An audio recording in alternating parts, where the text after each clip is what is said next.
Once there was a hunter who saw what others could not. With a magic case in her backpack, she roamed with wild abandon into the great unknown. Her gaze inescapable, her reflexes lightning fast. When armies swarmed, she went through. With eyes open wide, hands steady, holding, watching, capturing everything in sight.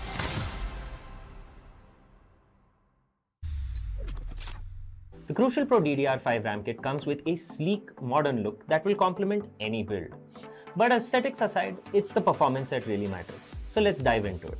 The default JEDEC timings are 46, 45, 45, but it does come with 2 XMP and Expo settings for those looking for a little more performance. With XMP 3.0 Profile 1, you can push the speed up to 5600 megatransfers per second.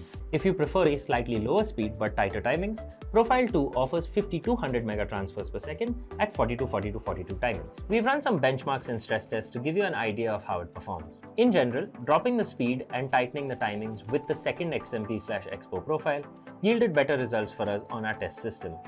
Paired with a Ryzen 7800X3D, we saw anywhere from a 1 to 5% performance bump depending on workloads. All in all, the Crucial Pro DDR5 64GB RAM kit by Micron is a fantastic choice for first-time builders and enthusiasts alike.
Alright folks, welcome back to Day 3 of the Esports Club Presents Showdown Series for Valorant, powered by Crucial by Micron and of course our media partner Gossip.gg. We've had an amazing day, both the days of the Showdown Series where we've witnessed the amazing matchups of Valorant, and now we are back here to talk about the important part, the lower brackets. Out of these 4 teams, unfortunately, both of them will be eliminated. But who will it be? We'll be able to find out. I'm your cast for today, Babis. Alongside with me, I have my co-caster, Aiden, as we are here to talk about our first lower brackets matchup, which will happen in today.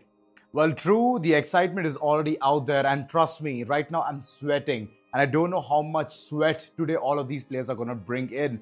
ZEROFRAGS versus Asterisk. And Asterisk, here's the thing, in the previous season, they were the ex-champions. They were crowned the champions for Season 6 of the Showdown series. But Season 7 is a point where they have already went towards the lower brackets. And still the redemption story, whether it's going to come up great or bad, and similar thing goes for ZEROFRAGS as well. They also are here to prove themselves. In the previous season, they could not do it that quick. But now is the question whether they're going to perform or they're just going to let the opponents go by.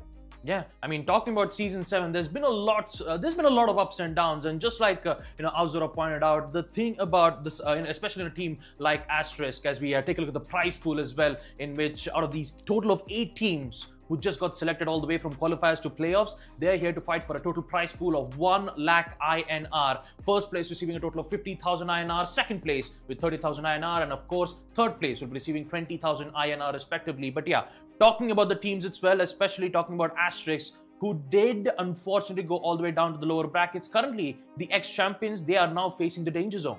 Well, true. It's all the danger zone where they can go ahead and prove as well. But talking about the brackets, right? Let's just go ahead and elaborate on what just happened.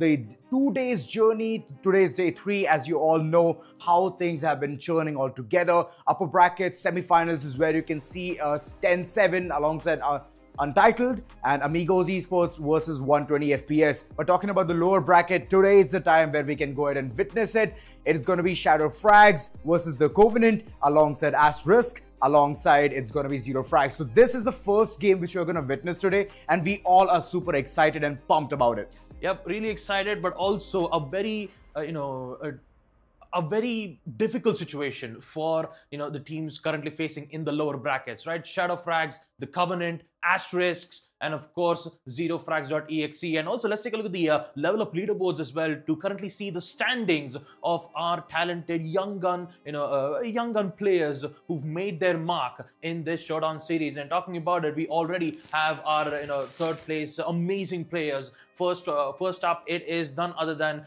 Doxer, second Karamil, and of course Ceylon on the third place. Well, true that. Aspas is right around the corner itself. As we all know, 49 maps played. If he plays a couple of more maps, I believe he's going to showcase all of his talents. But talking about the other players, Yash, Neko, Genola, because I'm Batman, today is the time where he can go ahead and escalate all of these matters and get the perfect stance. First to third is what you get those right goodies for, but after that, you get nothing. So, because I'm Batman, you have the opportunity, might as well seize it. And the best thing about level up leaderboards is that not only you're going to get free riot goodies, but also you'll be able to showcase your talent in the showdown series, increase your reputation, show that you are capable of making such amazing plays right here at the showdown series in season 7. And yeah, talking about the lower brackets matchup, like I said, 2 teams will be going out home. But I do have to say one thing: every beginning has a new end, and every end has a new beginning. So just because they got eliminated doesn't mean that they're just going to give up immediately. No, they will come back stronger in the next future seasons of the showdown series. They'll come back stronger and they will be able to prove us wrong.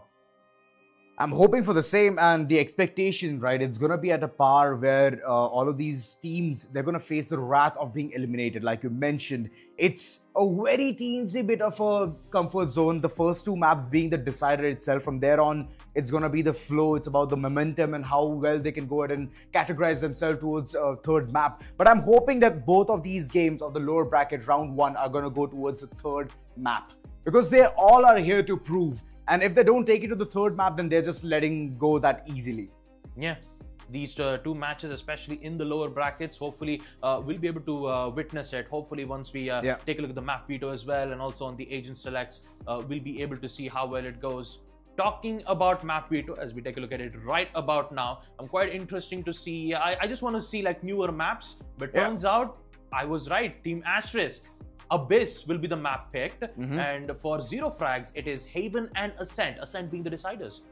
Well, the bands are really, really good. I love the bands. Sunset, Split, Pearl, Bind. So I'm pretty interested in seeing what kind of pick they're already bringing into the picture, what the entire strategy is. Abyss is a really good pick. And especially if the teams are new to this playground, then they're going to bound to fall again and again. We have seen some masterclass plays as well, being the Jet, going for the updraft dash, and then all of a sudden the entire lobby of the attackers are completely nullified thanks to the Blade Storm. So those kind of plays are also one of the things which we have witnessed, and I'm hoping that we can see it real soon. Ascent is the, again, vanilla map, the decider, where we can actually witness whether the teams are ready for this or not. Before that itself, it's Haven, the 3-sided map. Man, I'm loving the odds today. Yeah, I mean, what a best. I mean, to be honest, a best way to start things off on the lower brackets is to start things off on map Abyss itself. I mean, like we said, we haven't seen Abyss quite a lot, and right now we'll be able to see that right away in the agent select as well to determine what kind of agents would they pick. Will we get to see Neon in this map, or would we get to see Wise? Okay, ZEROFRAGS immediately going in with the Wise Sentinel.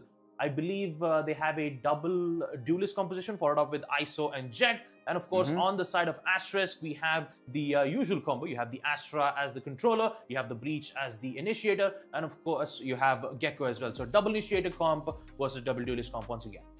Double Dude so far, this entire team is looking very confident when it comes to those frags, those duels, zero frags, I'm talking about them. Alongside Asterisk, they're always in for a treat. They know that Astra has been recently buffed, getting that 5 stars always gives the benefit of the entire doubt. The Nebula itself will make a lot of difference. It's that fake out of the smoke itself. In 5 seconds, you will understand whether it's actually smoke or not. And in the middle of all of that, players are going to just gush inside the site, and that's where they understand, oh no, we made a big mistake. So it's a really good pick, and I love the Astra coming in from the likes of Asterisk. Yeah. So super excited, but on the other end, Vice is a new addition to all of this meta, and I'm just expecting, I'm hoping for the best that right now, whatever Zero Frags have thought, they can work it through.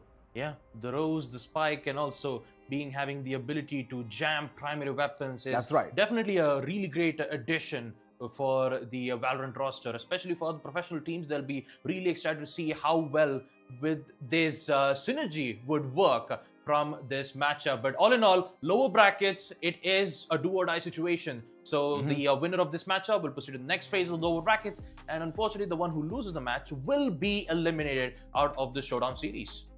Well, yes, that is going to be the case, but yeah, again, it's all eyes on the first map, Abyss. Whether it's going to be a good start or not, still going ahead and deciphering that so that they can go ahead and get that momentum rolling, right?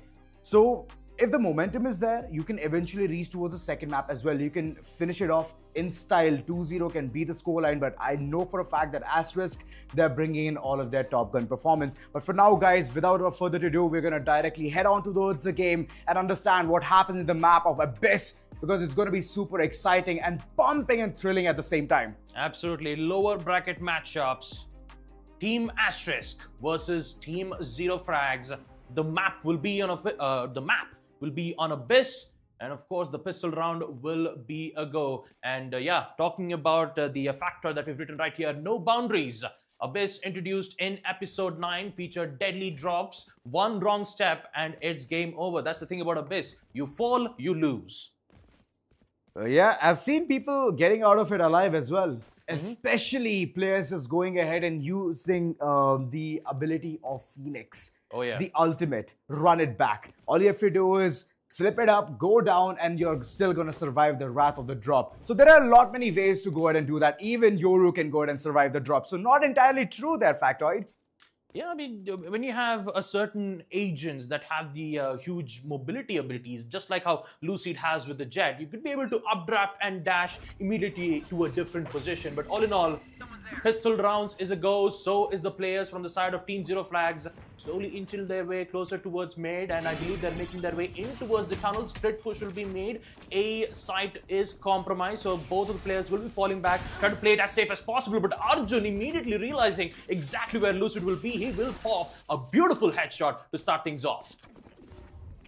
Indeed. It's a good initiation already, getting the entire site control. There comes the plant. And look at that. The Arc Rose just waiting for the defenders to just enter right at the time. Yash slowly creeping in. It is Clandestine getting the first frag onto Arjun. It's a good point of contact right here.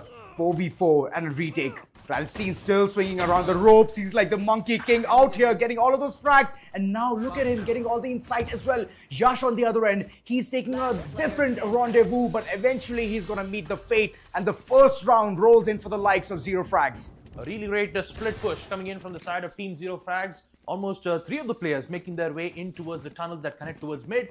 And of course, the 2 usual push that happens in towards A main. Clandestine, 3 kills back to back, especially with the post plant. Looking really good in their execution of their kills.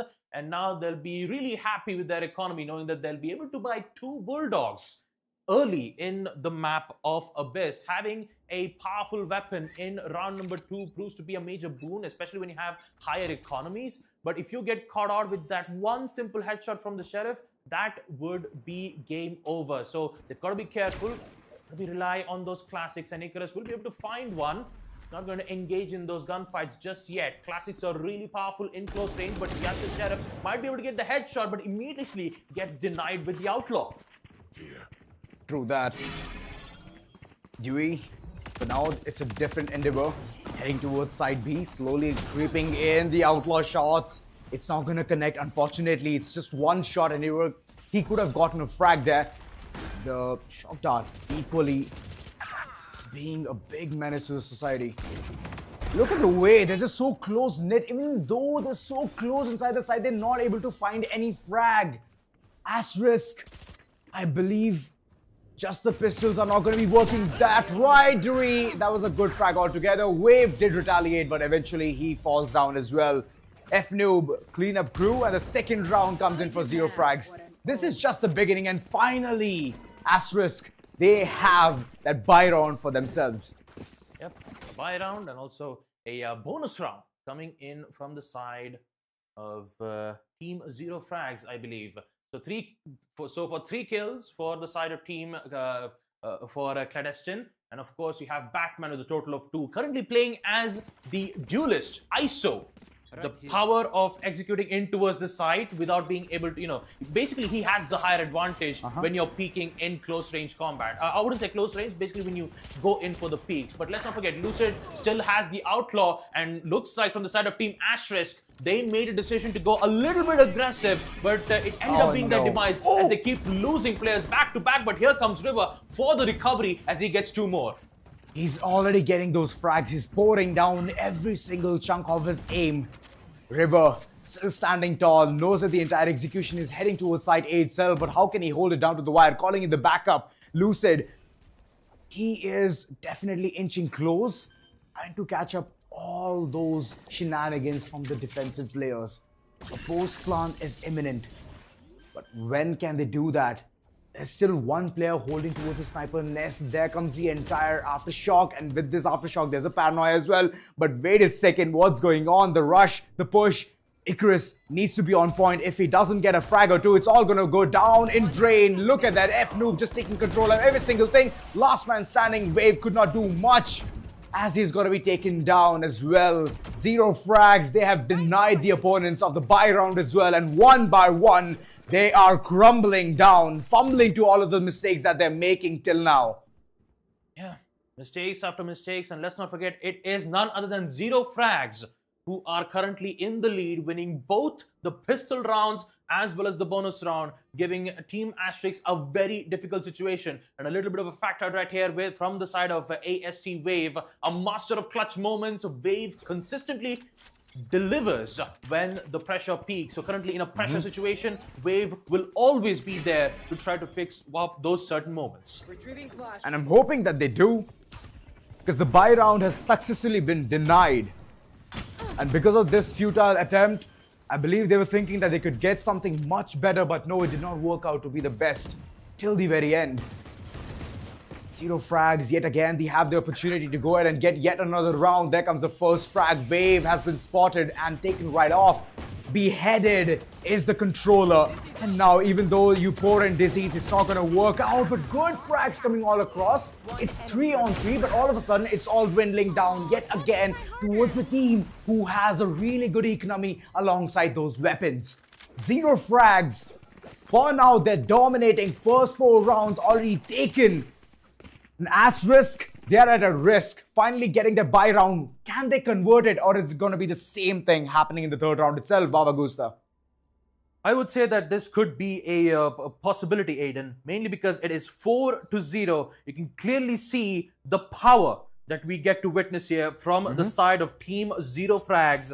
They are looking very powerful on a map, on a base. Looks like the strategy of the Wise is also working out. So is the Hunter's Fury that is currently available for the side of Team ZEROFRAGS. And look at Lucid, just aggro, going all the way towards the tunnels, immediately providing pressure. But here comes Wave. The first frag comes in, taking out Wise in the process. And for the side of Team Asterisk, they'll be the one who gets the advantage. Finally having an upper hand in a buy round nonetheless. And with that, Lucid, no matter how much space he has already gotten towards those vents, he still needs to vent things out. He needs to get a frag or 2. Because being aggressive is not altogether the part of being Jet. But you need to get those frags as well. Icarus for now, really good angles, close knit. And with that, there's another frag pouring right through. 5v2. As ZEROFRAGS for now, they are repenting upon what mistakes they have made. Early control towards mid, it was looking really good. But all of those shots coming from Yash is definitely going to shatter their hopes to getting this round. Yeah, it's all up to Clandestine. 1v5.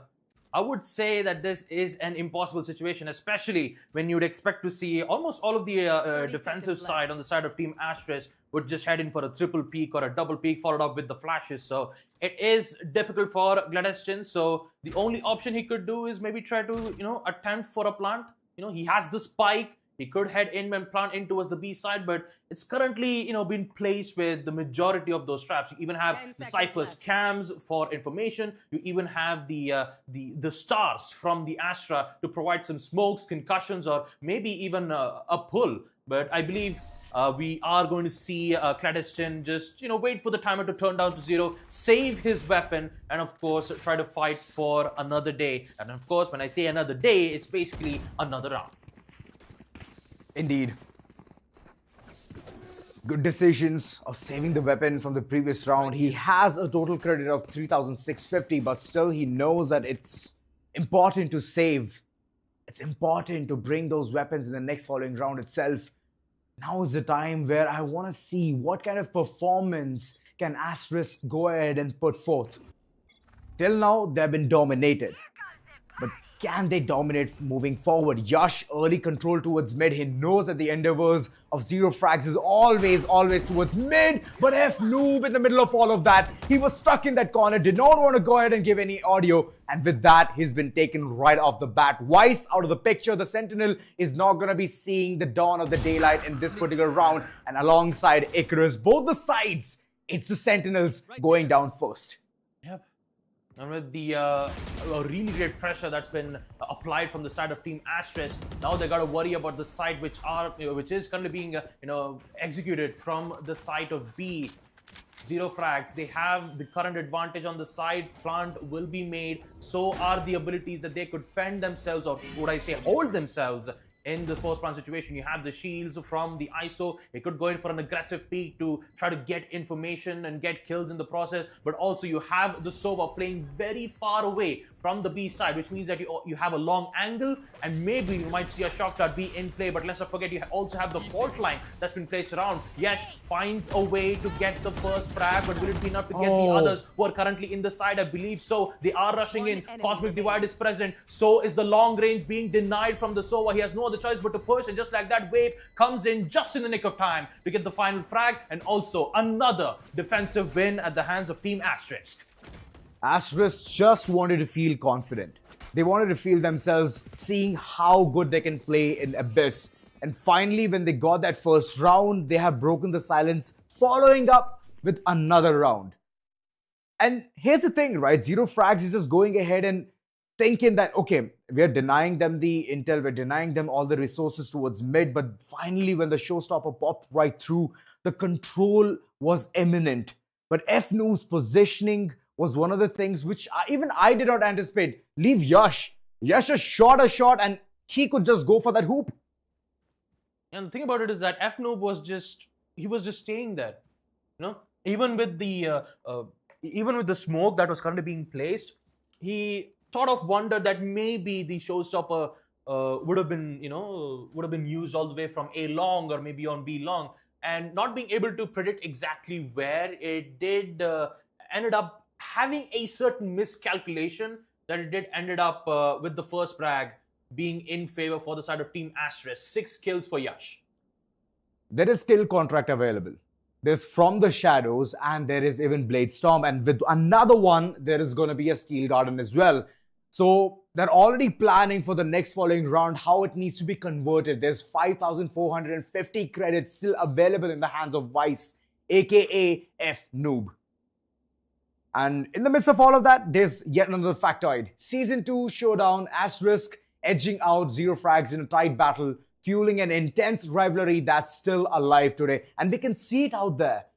The way ZEROFRAGS were pushing them back, Asterisk, they had their back against the wall. And with that, you get that spirit to fight back, and they're not yet ready to throw the white towel inside this battle. Yeah. Let's not forget, that was Season 2. This is Season 7. Imagine the amount of rivalries that these two teams has to go through. And let's not forget, Team Asterisk were the ones who ended up being the champions on those multiple seasons. So for ZEROFRAGS, this is basically a redemption moment for them. By winning this lower brackets matchup, they are once again in a similar situation where both these teams are currently at the danger zone, and the only way to proceed into the grand finals of the showdown is to move forward, and they're doing it as best as they can.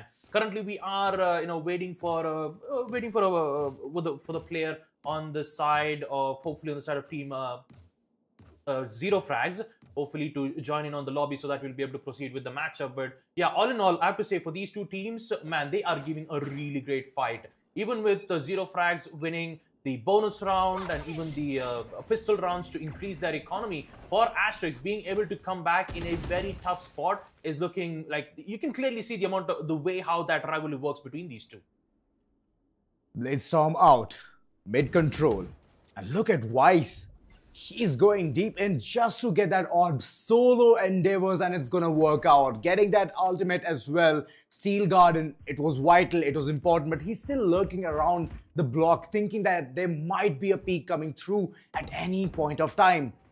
As the farm goes on, the entire team of ZEROFRAGS, they're taking things very slow. Shots through the boxes, just anticipating a player right across the corner, but it is not gonna be the case. Arjun, he's still lingering around, has a thrash in his hand. If he gets to know that there are multiple players, he's definitely gonna commit and get that commendation from the teammates as well.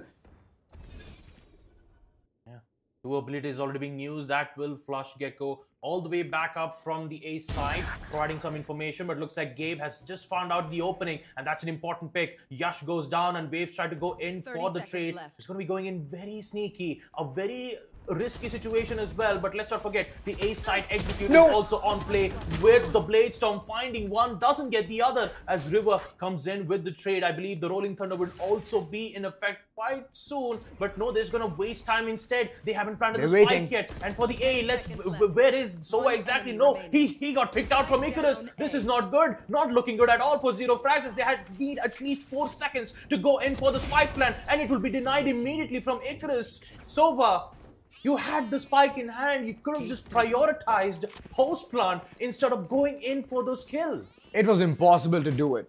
They knew there's Rolling Thunder. They had everything against them, all the odds against the likes of ZEROFRAGS. No matter how good the mid frag was, later on they could not pile right upon it. Lucid, well, he could not express himself that clearly at that situation. He should have won that battle, but the moment he lost it, he gave away that ultimate orb as a kill, and then yes, it was all about the wait time. And in the map of Abyss, Rolling Thunder is like a boon, not gonna lie. Whether it be side A or B, you're gonna fall right off the map. Oh, here comes Dizzy as well from Arjun. Oh my goodness, such an impactful place. But the contract kill, I believe it has caught one of the players. And now look at the aggression. They're pushing it so fast. And also the Steel Garden has also been activated. They can't use any primaries, but the classics works out like a charm. Flawless round win. What just happened? Steel Garden was in play, and next thing you know, Team Asterisk was like, what? Primaries are jammed? No problem, I have my secondaries. That'll do the job. Power of a shorty. And for a second, I thought, yes, ZEROFRAGS, they have a perfect plan, but their flash was so good. The Dizzy just taking down a couple of players blind as a bat. And then later on, yes, the follow-up was really, really good from the likes of Arjun. Even though he's doing very little, but those flashes are helping the entirety of the team, and those frags are piling up again and again. Thrash available alongside couple more ultimates as well. There's even Neural Theft. Rolling Thunder still kept intact for this following round, possibly. Being tagged quite a lot. Lucid has no other choice but to fall back, and F Noob having the marshal in hand, very risky because he was very much scoped in, and Yash using that advantage, he pushes through, finds the peak, and once again Team ZEROFRAGS at a disadvantage. And Batman, he really needs to be careful. Weiss has been picked out. It could be him next as River gets one more, picking out the controller from the side of Team ZEROFRAGS. Now you can clearly get to see the side of Team ZEROFRAGS crumble down bit by bit. But they're still alive. It's a 3v5 situation. The Guardian, very powerful to land those headshots, even while if you're in cover. So those wall bangs, you gotta be really careful. Again, the situation is not looking good. ZEROFRAGS, it's not their pick.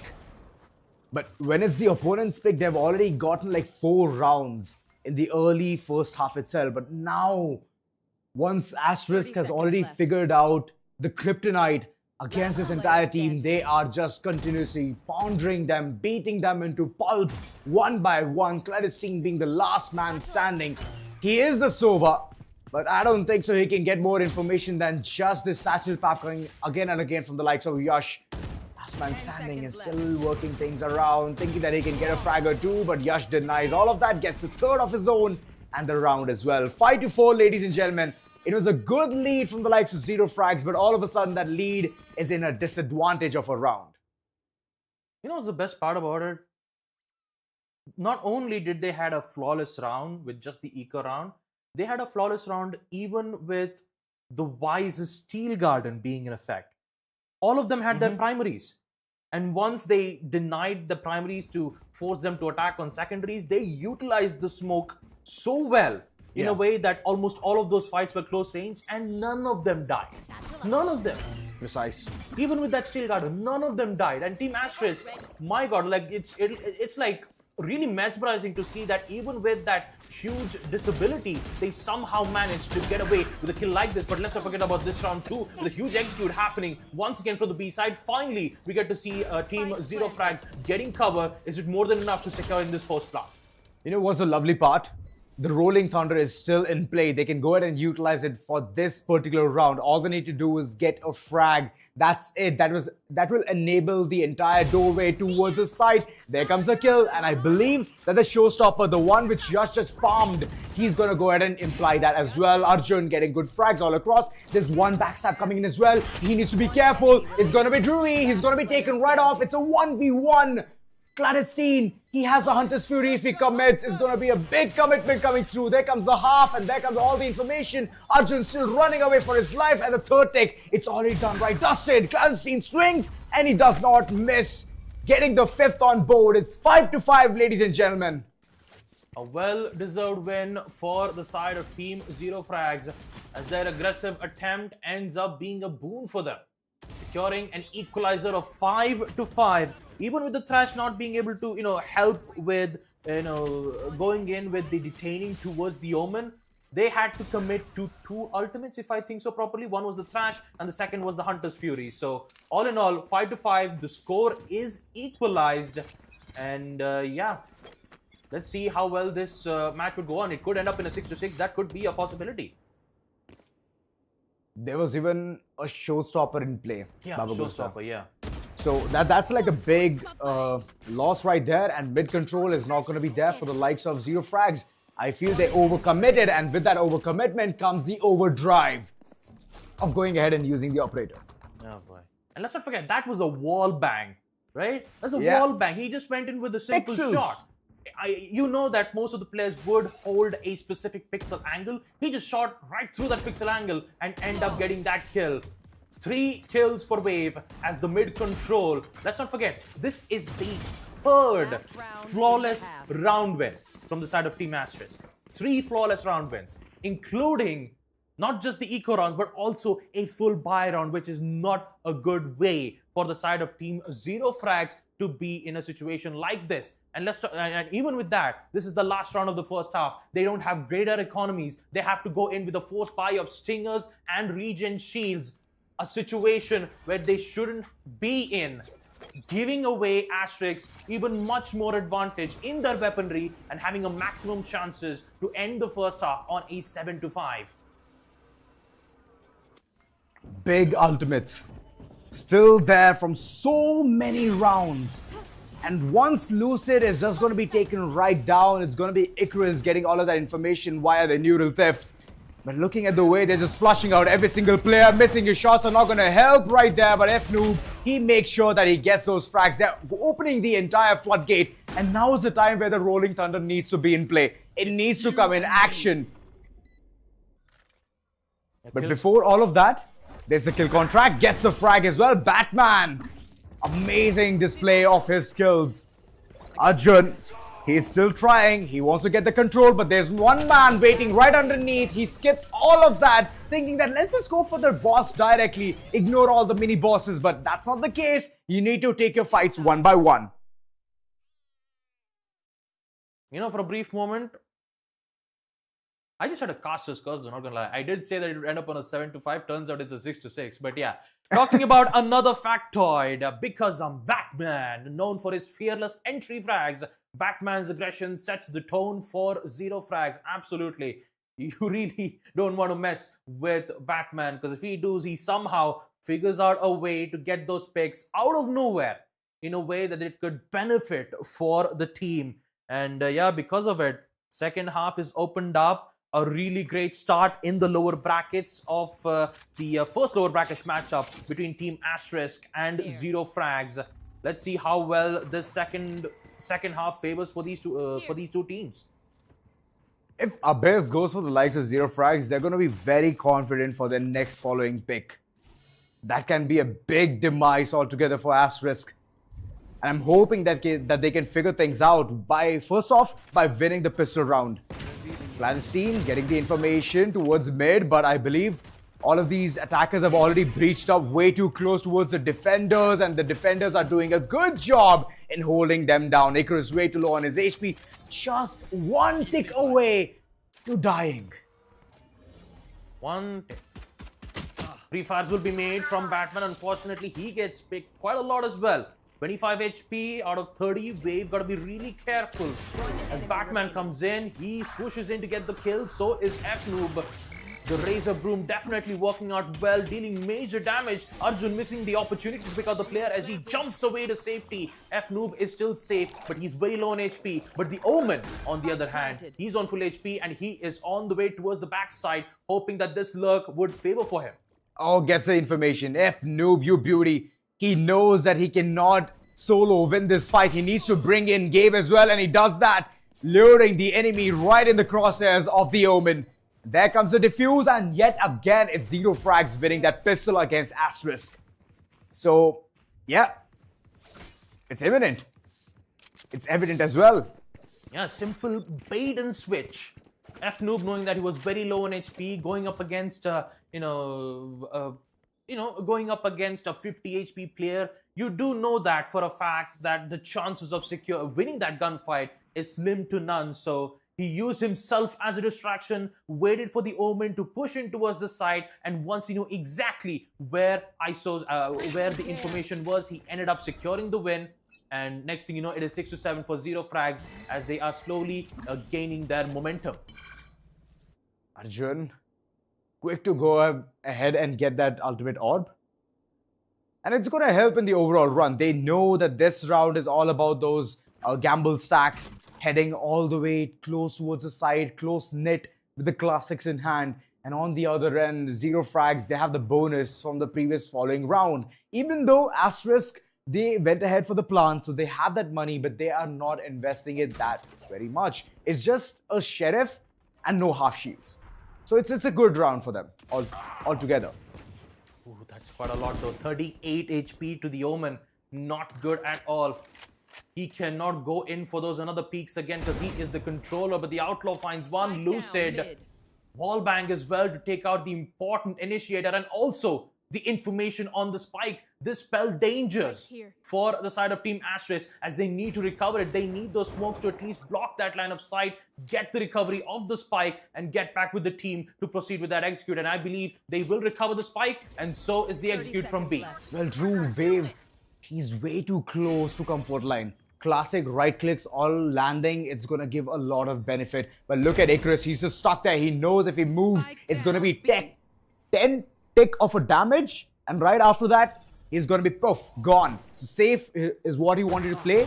And Asterisk, all of a sudden, it's all downright dusted for them. Couple of players remaining, trying their level best. F-Noob continuously being the anchor and gets the 4th frag as well.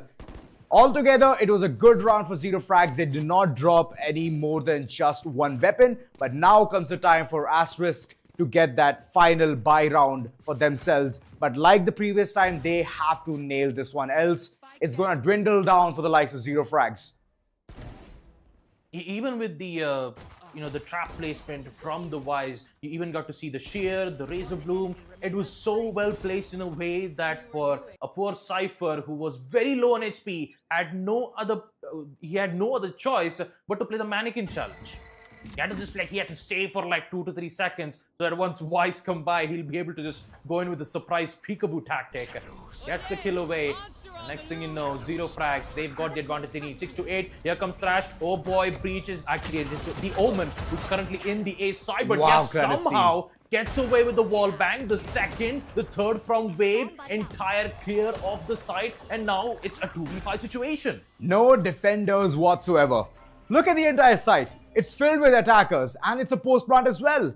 What can defenders do? What can ZEROFRAGS.EXE do at this point of time? They're going to try their level best, but that Rose Arc is not placed at the right spot. It had to be at the other side, but unfortunately, it's just going to bite right them behind the back. Yash comes in, swoops the third and the round as well. This time, they did not make any mistake. Went head on, collided with all the giants, and nailed them one by one. Absolutely. 13 kills for F-Noob, 18 kills to Yash, and 14 kills to Wave. You can clearly see the positionings from the attackers. Not only are they here to execute from the side, they're also splitting themselves up. They are pushing all the way from the heavens and all the way deep towards the defender spawn, which is in fact a risky maneuver to do so, because if you lose and if you don't get any great value out of it, then that could spell dangers for Asterisk. But they clearly know what they're doing. They even have the entire site under control. They even went into the post plant. They did go a bit aggressively, knowing that they have the man count advantage, and they delivered it in such great fashion. 7 to 8 ZEROFRAGS, currently still the ones in advantage, but looks like the satchel charges from Yash almost not quite working out, but the port line combo will definitely help in concussing the Sova and also a confirmation on the kill.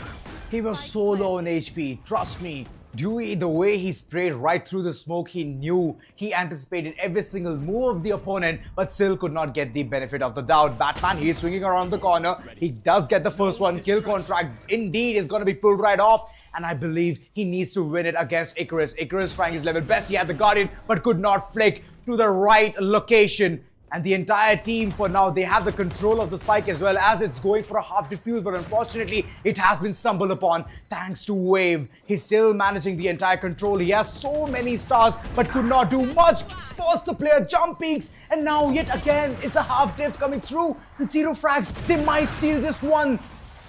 And looks like they did. That was so close. Even with the smokes, they did somehow manage to defuse, or should I say deny the plant. But somehow, ZEROFRAGS ended up in just 0.1 seconds. And it was that close. They secured in defusing the spike, and then they got picked out. It was almost a collateral, but you can clearly see that the player who was trying to defend from the front side, he was basically providing protection to the spike diffuser. Basically, he was just acting like a wall. Yeah, tanking the damage, and also providing that spike diffuser will be done. And I have to say, what a great teamwork coming in from ZFR. True that. Now when the orb is already farmed, Arjun, what's it gonna look like? He's still trying again. Okay, all right. Now finally he picks it up, because in Batman, he's picking those players right off the bat. The mid control is not gonna be there anymore. It was Icarus, a Sentinel, who tried his level best, but look at him. He's fallen right off the bat. Wave, what can he do? Goes for the astral form. He's planning for a really good execution, trying to set up for the team, blocking all of those paths which are going to be very, very deadly for them to encounter, because of Batman on the other end, he's going to help his regen shield come back towards 25 as his HP is down to just 5. So 30 in total. Yeah. One shot, he's dead. He's the duelist after all. Even though if he has the shield, let's not forget Showstopper. Finding out Batman, in which he was very low on HP, he will still secure the kill, but at the cost of the Sentinel being down in the process. But the push needs to happen. Clandestine finds 3 of them, but only finds 1. Meanwhile, Yash gets the trade immediately and slowly making their way towards the A side river. Immediately realizing that there is one player, decides to take out the Omen. A very impactful kill and a very impactful post plant. Well, indeed. Clandestine, he had every single thing right in front of him. He could have taken away the controller as Astra was in her astral form, just trying to go ahead and place those stars. But nope, the opportunity, even though it was right at the doorstep, they could not squeeze it through. There's one player towards elbow and the plant is wide open. They know through the smoke it's going to be the perfect ping coming through, and the spam as well. Concussions all across, no matter what the situation is. Razor, Steel Garden has been utilized, but the pistols are enough as F-Noob was way too low on HP. Wave, well, very well played. Throughout the game, he acted as a perfect anchor. No matter he's in the attacking side, he did know how to go ahead and make the plays for the entire team. And here's the thing, right? The team stuck by as well. They protected him, and after that, it was perfect execution. I thought that they're going to be utilizing even the Cosmic Divide, but I don't think so. They needed it. I mean, the best part about it is that there was two lines of sight, one near the site and one near the heavens towards A, making it difficult even with the Steel Garden being in effect.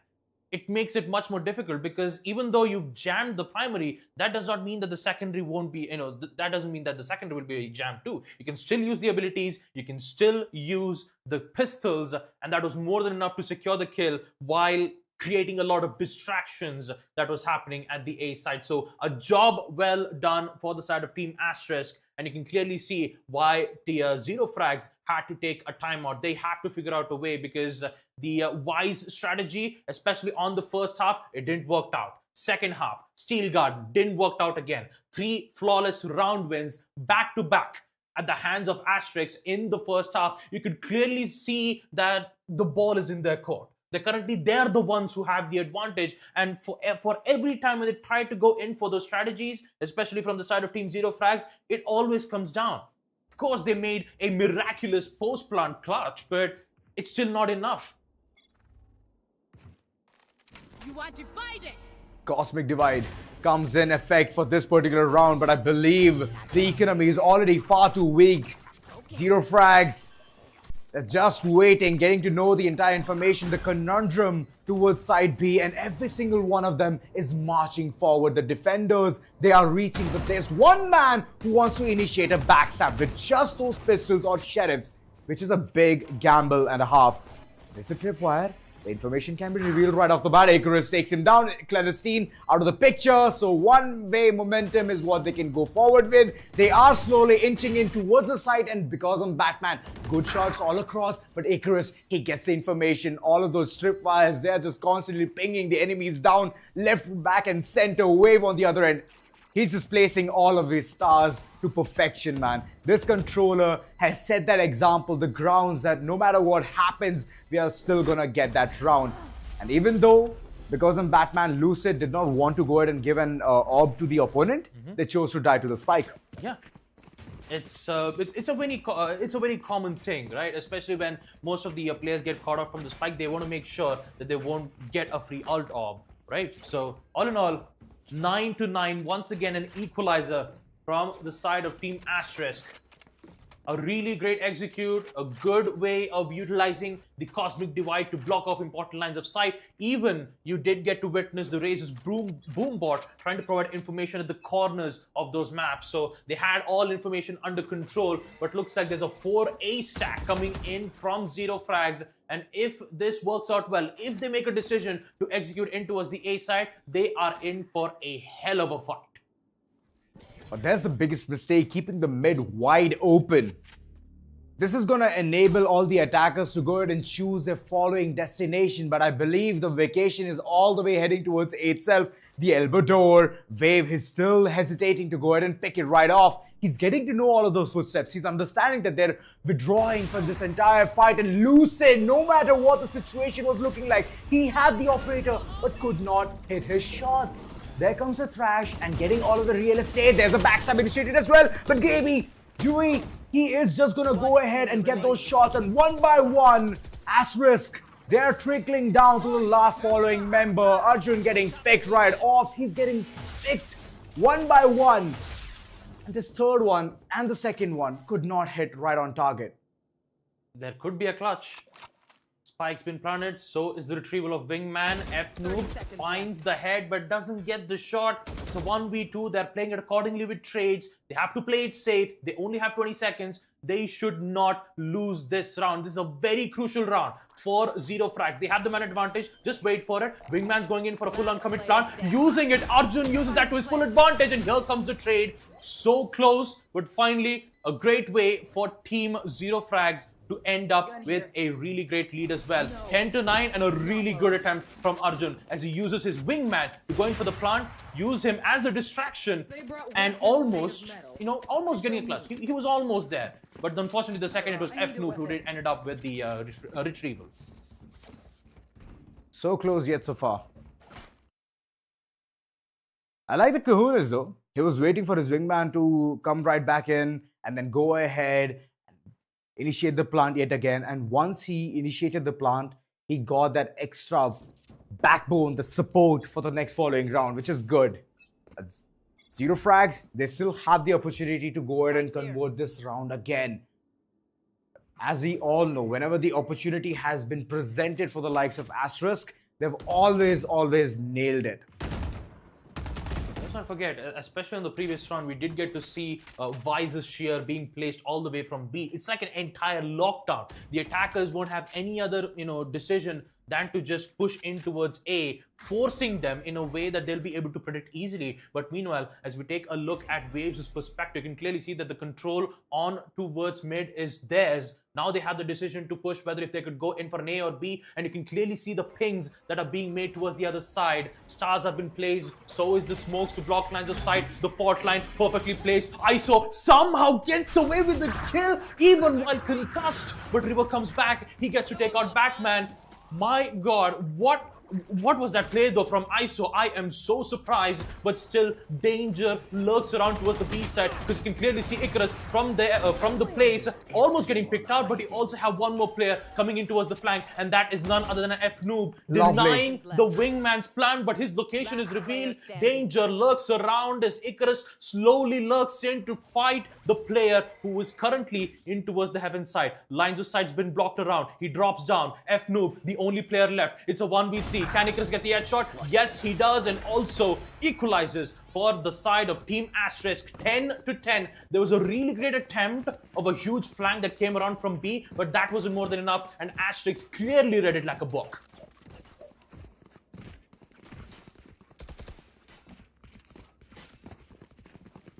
ZEROFRAGS, they need to figure out something real good, real soon. It's the opponent's pick, no doubt. But the way they played in the beginning itself showcased a lot of potential in this entire team. Now they're just playing as an individual wing. Where is all of that team play gone from the first half to the second half? The difference is night and day. And if this continues again and again, then yes, it's going to be the free real estate that Asterisk is going ahead and getting again and again, claiming with their might of using the ultimates and alongside the post plant as well. It's so darn easy. Getting in the Wingman, wow. Okay, Yeah. I see what's going on. There's also the showstopper being committed to, especially on the eco round. So 2 kills for both River and Icarus. It's a 2v5 situation once again, and Team Asterisk, each and every round, they're ending it in a flawless round, which is not a good sign for Team ZEROFRAGS. It could, I would say when it comes to the economy, it could reduce quite a lot drastically. But yeah, they're going in for the save as of now. They only have one Bulldog from the side of Clandestine, so they're going to save it. And so is the Omen, who's trying his level best to fall back as best as possible. Good, that's one. He'll be able to take out Arjun, which means that the current Phantom will be thrown around, but they don't want to give the ult off just yet. So they'll get caught from the spike and give the win for the attackers. The Radiant has been given away. It has been given away. Asterisk, finally, this is the second time that I'm seeing them having that one round advantage, but like the previous one, they could not maintain that lead. Hoping that they can go ahead and deny this entire team yet again. I'm expecting that. But there are half shields, regen shields coming in for the likes of ZEROFRAGS. And they're still going ahead and giving that head-on fight. The collision is not going to be that great. Their skill contract for sure. And if he wants to isolate those fights, Because I'm Batman, he can do it as well. Two shears already. That's the main thing that I'm worried about. It's the shears and the traps. So Thrash will be used to try to clear off, give information, and they have information now. Like no one is in B, then then that means they have high ground potential and they forgot to look into it. F-Noob chose to go in aggressive. He finds one, but will Batman win this fight? No, he does not. Arjun gets away with the headshot. River goes in with the post plant, and ZFR, they're falling apart. Indeed they are. The angle towards the heaven, it's not going to work out. Arjun so close, and he's going to behead all of those shenanigans from the likes of F-Noob. Palestine yet again, similar situation. And the other player, Omen, Drewy, he's still trying to go ahead and lure those opponents close by. It's a 4v2 situation where every single corner has been jammed by the attackers. The flashes are coming through, but it's their own teammates. It doesn't matter. They are retrieving. They're running away from this fight, saving a couple of weapons for the next following round. And Asterisk, they understand all of this, as they're also going to retreat and keep that weapon for the next following round itself. 12-10, ladies and gentlemen. And finally, Asterisk, they are going ahead and making things possible for themselves in the first map itself. It is their pick, mind you, Baba Gusta. Yeah. And finally, like I can see it, why they have chosen it. Yep. Asterisk. First map itself was a surprise, right? In the map veto, going in on Abyss, and now you can clearly see the main reason why. The best part about it is that they haven't even used Vice itself, right? No Vice from the attackers. Only it's from the side of Team ZFR, where they did try to attempt the Steel Guard. Didn't quite work out twice in a row. Out of 3 to 4 flawless round wins. And now you can clearly see that the ball is in their court once again from the side of Team Asterisk. Broken by for ZEROFRAGS. And talking about it, it will be a difficult situation for them to win this, especially with the weaponry favoring for the side of Team Asterisk. Take flight. Last round, potential last round. For ZEROFRAGS, it needs to be a couple more rounds. That's where they can go ahead and draw things out and take things to overtime. But before all of that, can they possibly clutch this one? Checks the player out, and it's going to be the controller taken right off the bat. Weapon upgrade, and there is the Vandal. Previous to this, it was just a Bulldog, and Yash knows all of these scenarios, the shenanigans coming in from the defenders. They are playing it a tad bit more aggressive, but look at those double peaks. Yash did not anticipate this move at all. It's a checkmate. And Asterisk, all of a sudden, it's a 3v5. DT right in front, but through being blinded, Drewy gets a couple of frags. A big blunder from the likes of Asterisk. And now the round, it looks so tough to go ahead and clutch it out with a 1v4 situation, and that too he needs to go in for the plant as well, because time is ticking, my friend. Yeah, really good decision though from Asterisk. You clearly get to see a well-timed double peak. You did get to see F-Noob, expecting a execute from ZEROFRAGS. Sorry, not from Asterisk. It was ZEROFRAGS with F-Noob, who slowly pushed in. He figured out the opening to pick out the player from Heavens, and then they knew exactly where the second player was. They committed for a double peak. Both the Jet and both the Jet and the Wise. You also have Steel Guard. Steel Guard. I believe it's Steel Guard, right? Got it. Yeah, it's Steel Garden, prepped and ready for Wise. So they'll be able to use it to jam the primary, but the 2 attempts that I've seen, it was pretty unsuccessful for ZEROFRAGS. Will the third one work though? Fault line will be used, Batman will be concussed. He has no other choice but to, wait for the effect to, wait for him to go back to normal. ZEROFRAGS still not giving away this map in particular. They know that their strat is better, and that's what the competition is all about. Whose strat is better? Whose meta is the best currently in this following map? For now, Vice is working out like a charm for the likes of ZEROFRAGS. He's being aggressive. It's F-Noob. He always chooses the Sentinel role, and he rocks it. Hands down, he does. But this corner angle, Drewy, he's been read like an open book. The controller gone right off the bat, and this enables all the options towards the site.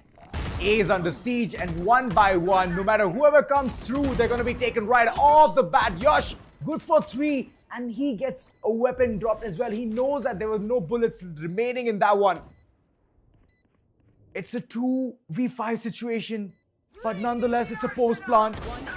Steel Garden utilized, but Yash, he's still on point, getting the fourth. This potentially can be an ace. He knows that the player is going to be around the corner and gets the ace as well.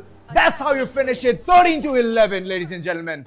13 to 11, folks, and what a way for the side of Team Asterisk to pull away an amazing performance here at the Showdown series. A really great performance, and for the side of Team ZEROFRAGS, they did make their level best. They even win quite a lot of the first round and the bonus round. Once again, they had the economy advantage, but unfortunately, when it comes to Wise, FNoob was really on point with those accuracy shots. But when it comes to the abilities, every single time a primary weapon gets jammed, the secondary still gets a shot no matter what. That's the reason they were thinking about this, They knew for a fact that whenever Steel Garden is going to be in play, they're going to have shorties, especially Yash, because he has double satchels. All he need to do is head forward in a speedy way and then use his shorty to behead all the enemies. And that's what most of the time we could see. Through the smoke, we saw a lot of duels coming in as well. And in those duels, I could see the entirety of this squad itself, Asterisk, winning it again and again. So overall, their fight has been really good. I believe the start was a very wonky start, but later on, the way they got the confidence that they can win against the likes of ZEROFRAGS, they understood all of their strategies. So right after that, they could get all of those maps, those rounds alongside the first map itself. But for you guys, we have the crucial moments ready. Let's just dive right into it.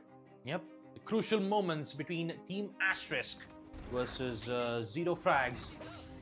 They did their level best. Once again, the first half itself, it was clearly looking at the hands of 6-6. It was just 6 rounds. In the first half itself, immediately we get to see Asterisk's response, because let's not forget, this was their map pick, right? Right. It was their map pick. They ended up winning it, and relying on breaches, flashes, followed up with those fault lines and rolling thunder, in which we did get to see quite a lot. The kill contract, on the other hand, from the kill contract definitely did work out for ZEROFRAGS, but eventually it all came down to the way how they went in for that executes, right? Every time when they push in, you get to see those explosive performance from the Rays, who just kept getting those kills over and over again. And especially with this, Yash was just popping off left, right, and center. Even if he had an AWP, even if he had the Vandal as well, and especially at the final round, we did get to witness the amazing ace that he delivered here. Yash has been the all-rounder, man. Getting the mid control alongside heading towards the site as well. He has done things phenomenally for the entire crew.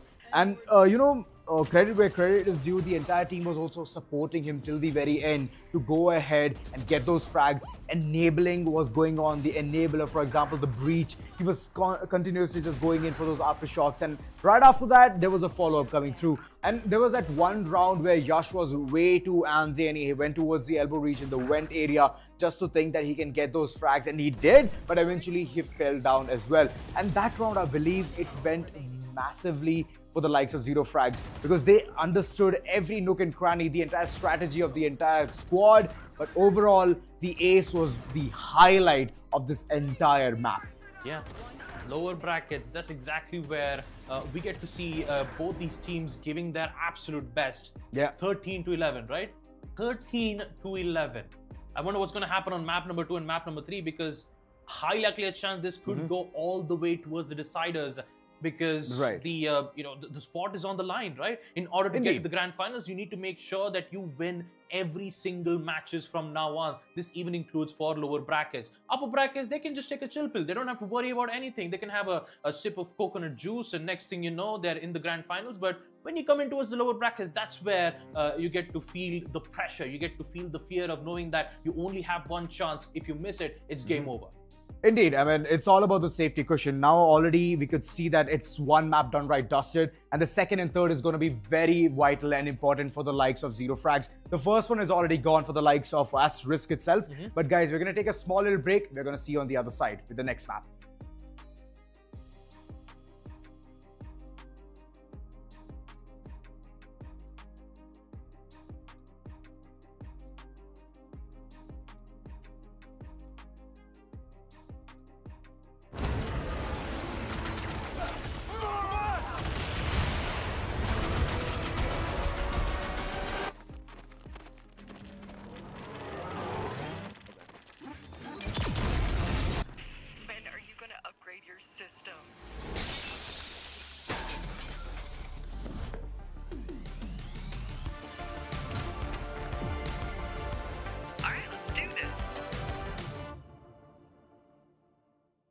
Once there was a hunter who saw what others could not. With a magic case in her backpack, she roamed with wild abandon into the great unknown. Her gaze inescapable, her reflexes lightning fast. When armies swarmed, she went through. With eyes open wide, hands steady, holding, watching, capturing everything in sight.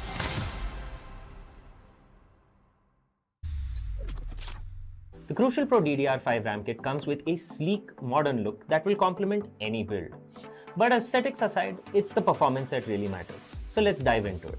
The default JEDEC timings are 46, 45, 45, but it does come with 2 XMP and Expo settings for those looking for a little more performance. With XMP 3.0 Profile 1, you can push the speed up to 5600 megatransfers per second. If you prefer a slightly lower speed but tighter timings, Profile 2 offers 5200 megatransfers per second at 42, 42, 42 timings. We've run some benchmarks and stress tests to give you an idea of how it performs. In general, dropping the speed and tightening the timings with the second XMP/Expo profile yielded better results for us on our test system. Paired with a Ryzen 7800X 3D, we saw anywhere from a 1 to 5% performance bump depending on workloads. All in all, the Crucial Pro DDR5 64GB RAM kit by Micron is a fantastic choice for first-time builders and enthusiasts alike. Hello guys, this is Gossip.GG, and with me I have TechRoid from ZEROFRAGS. How are you feeling right now? I'm feeling pretty good and I'm excited for the interview. That's great. So let's start with the questions. The first question I'm going to ask is, who are some of the teams or players you admire in the Valorant competitive scene and why? I don't really have a favorite team, but for player I would say Demon 1 because I'm a pretty low sense player and Demon 1 has like similar sense to me, so I just look up to him. That's pretty much it. Okay. What are your short-term and long-term goals for your team in the Valorant competitive scene? Well, the main goal is to compete and win VCSA, obviously, but like there are sub goals as well, like winning Premier, which we all like being top 4, which we already are. We qualify for TEC, and soon enough we will also qualify for VCSA if we win the Premier. So yeah, those are our goals right now. Okay, that's great. The next question I'm gonna ask is, how did you get started playing Valorant and what drew you to the competitive scene? Well, I used to play tier 2 Fortnite before, and then Valorant launched, and my brother used to play it, and he's like, play this game, this is good. At first I denied, but after a few months I gave it a go, and now I'm here playing. And I've always been a competitive player, so yeah, whatever game I play, I just try to go pro in it. Okay, that's great. The next question I'm gonna ask is, how do you adapt to playing against different playstyles and strategies? Well, for me personally, I'm a player who just listens to the IGL and just do whatever I'm told, and I just go kill. And the last question I'm gonna ask is, how have you prepared for this specific tournament and what are your expectations? Well, we have been screaming against SG teams a lot, some Ascension teams as well, like DSG. So yeah, we have been screaming like 3 or 4 times a day. Okay. So yeah, I guess that's all we need to do win in South Asia. Okay. Just keep practicing. That's great. How have you prepared for this specific tournament and what are your expectations? Well, we have been screaming against SG teams a lot, mostly Ascension teams or tier 3 teams from Singapore. Some of them are like DSG and stuff. We have watch sessions, we have a coach, so we also analyze our games, find our mistakes, and yeah, just keep grinding. That's great. So guys, this was TechRoid from ZEROFRAGS. Congratulations for coming to here right now, and also all the best for the next matches. And we'll see you guys next time. Bye-bye. Thank you.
And you were doing.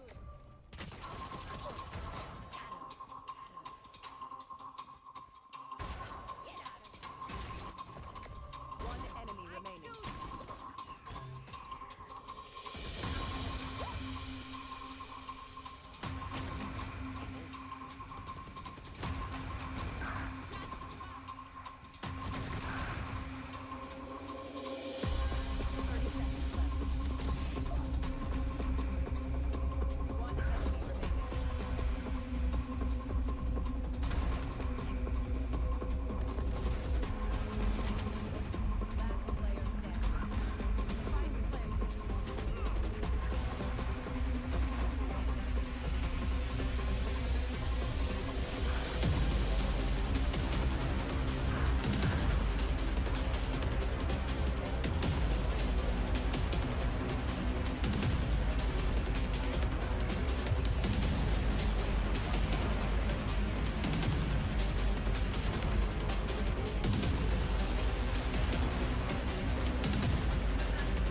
were doing.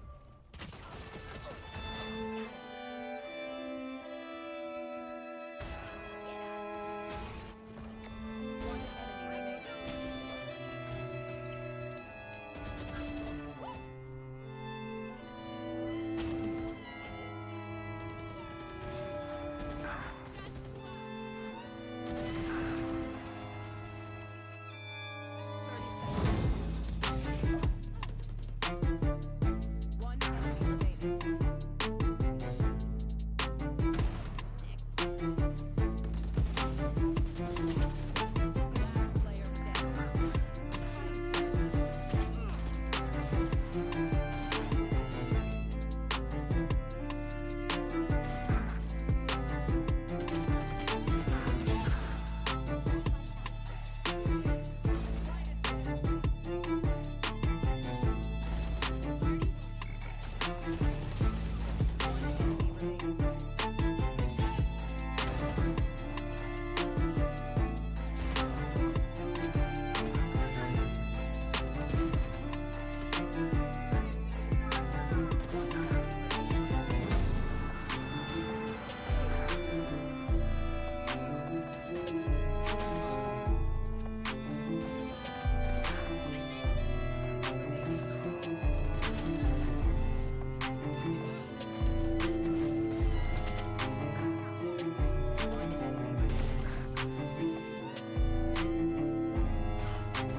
Well, what a beautiful first map, and well, welcome back to the spawn.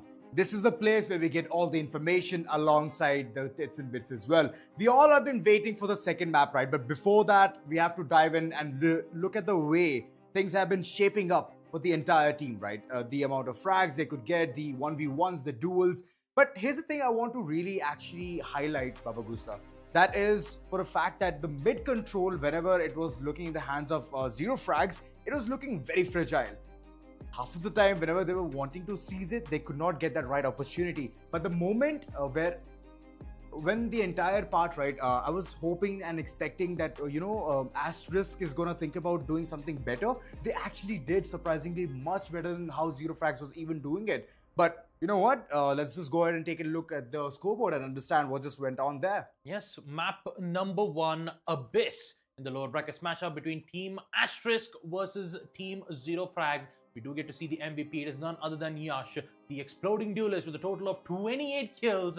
And of course, on the side of Team ZEROFRAGS, you have Batman with a total of 15 first kills. And also, I just realized it is 8 first kills for Yash. So you can clearly see his presence being known, especially in the first half on map Abyss. You can clearly see the amount of risks that the side of Team Asterisk are willing to take, and it ended up faring quite a lot for them, especially for Yash. And of course, how can I forget about the amazing support that's been delivered from Wave? The Asterisk smokes, the concussions, the pulls were just on point, being able to cut off lines of sight thanks to its cosmic divide, and also certain informations to not only provide information but also denial of sights, giving him a higher chance of success in post-plant. Well, true that, but talking about the MVP, the man who has created all of that difference is going to be Yash, getting so many first kills right off the bat. 8 first kills, so 8 rounds. This man has bringing in all of that heat. He has been bringing all of that might alongside the entire team's, the entire confidence as well.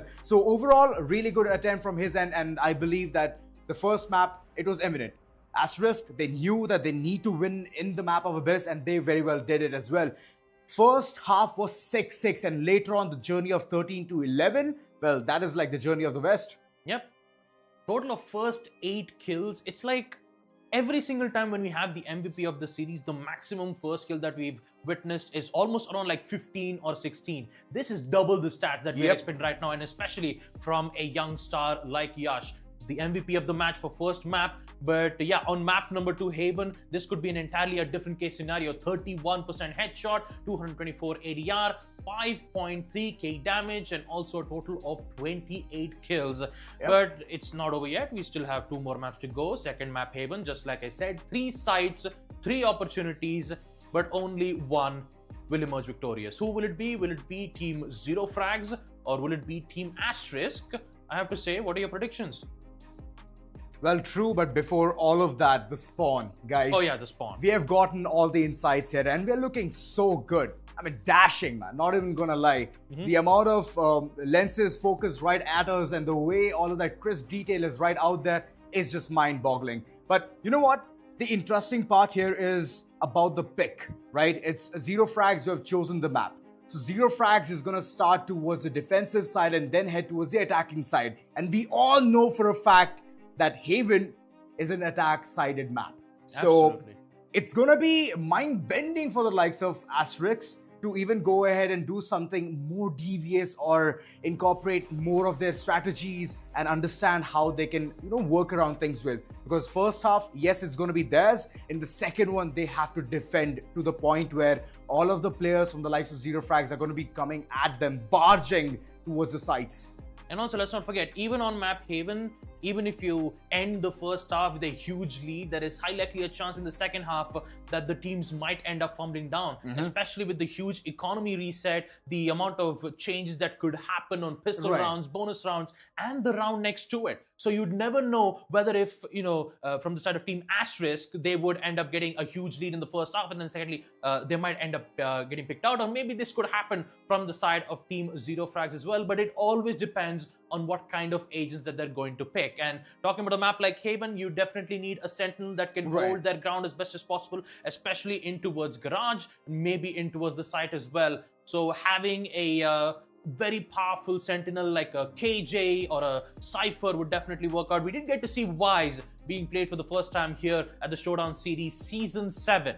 So highly likely chance we might not be able to see Wise because Wise was viable on a map like Abyss. Her sheer would be able to block off the attack executes that would happen from the side. But the way how Asterisk countered that situation was really good, and I really commend them for that.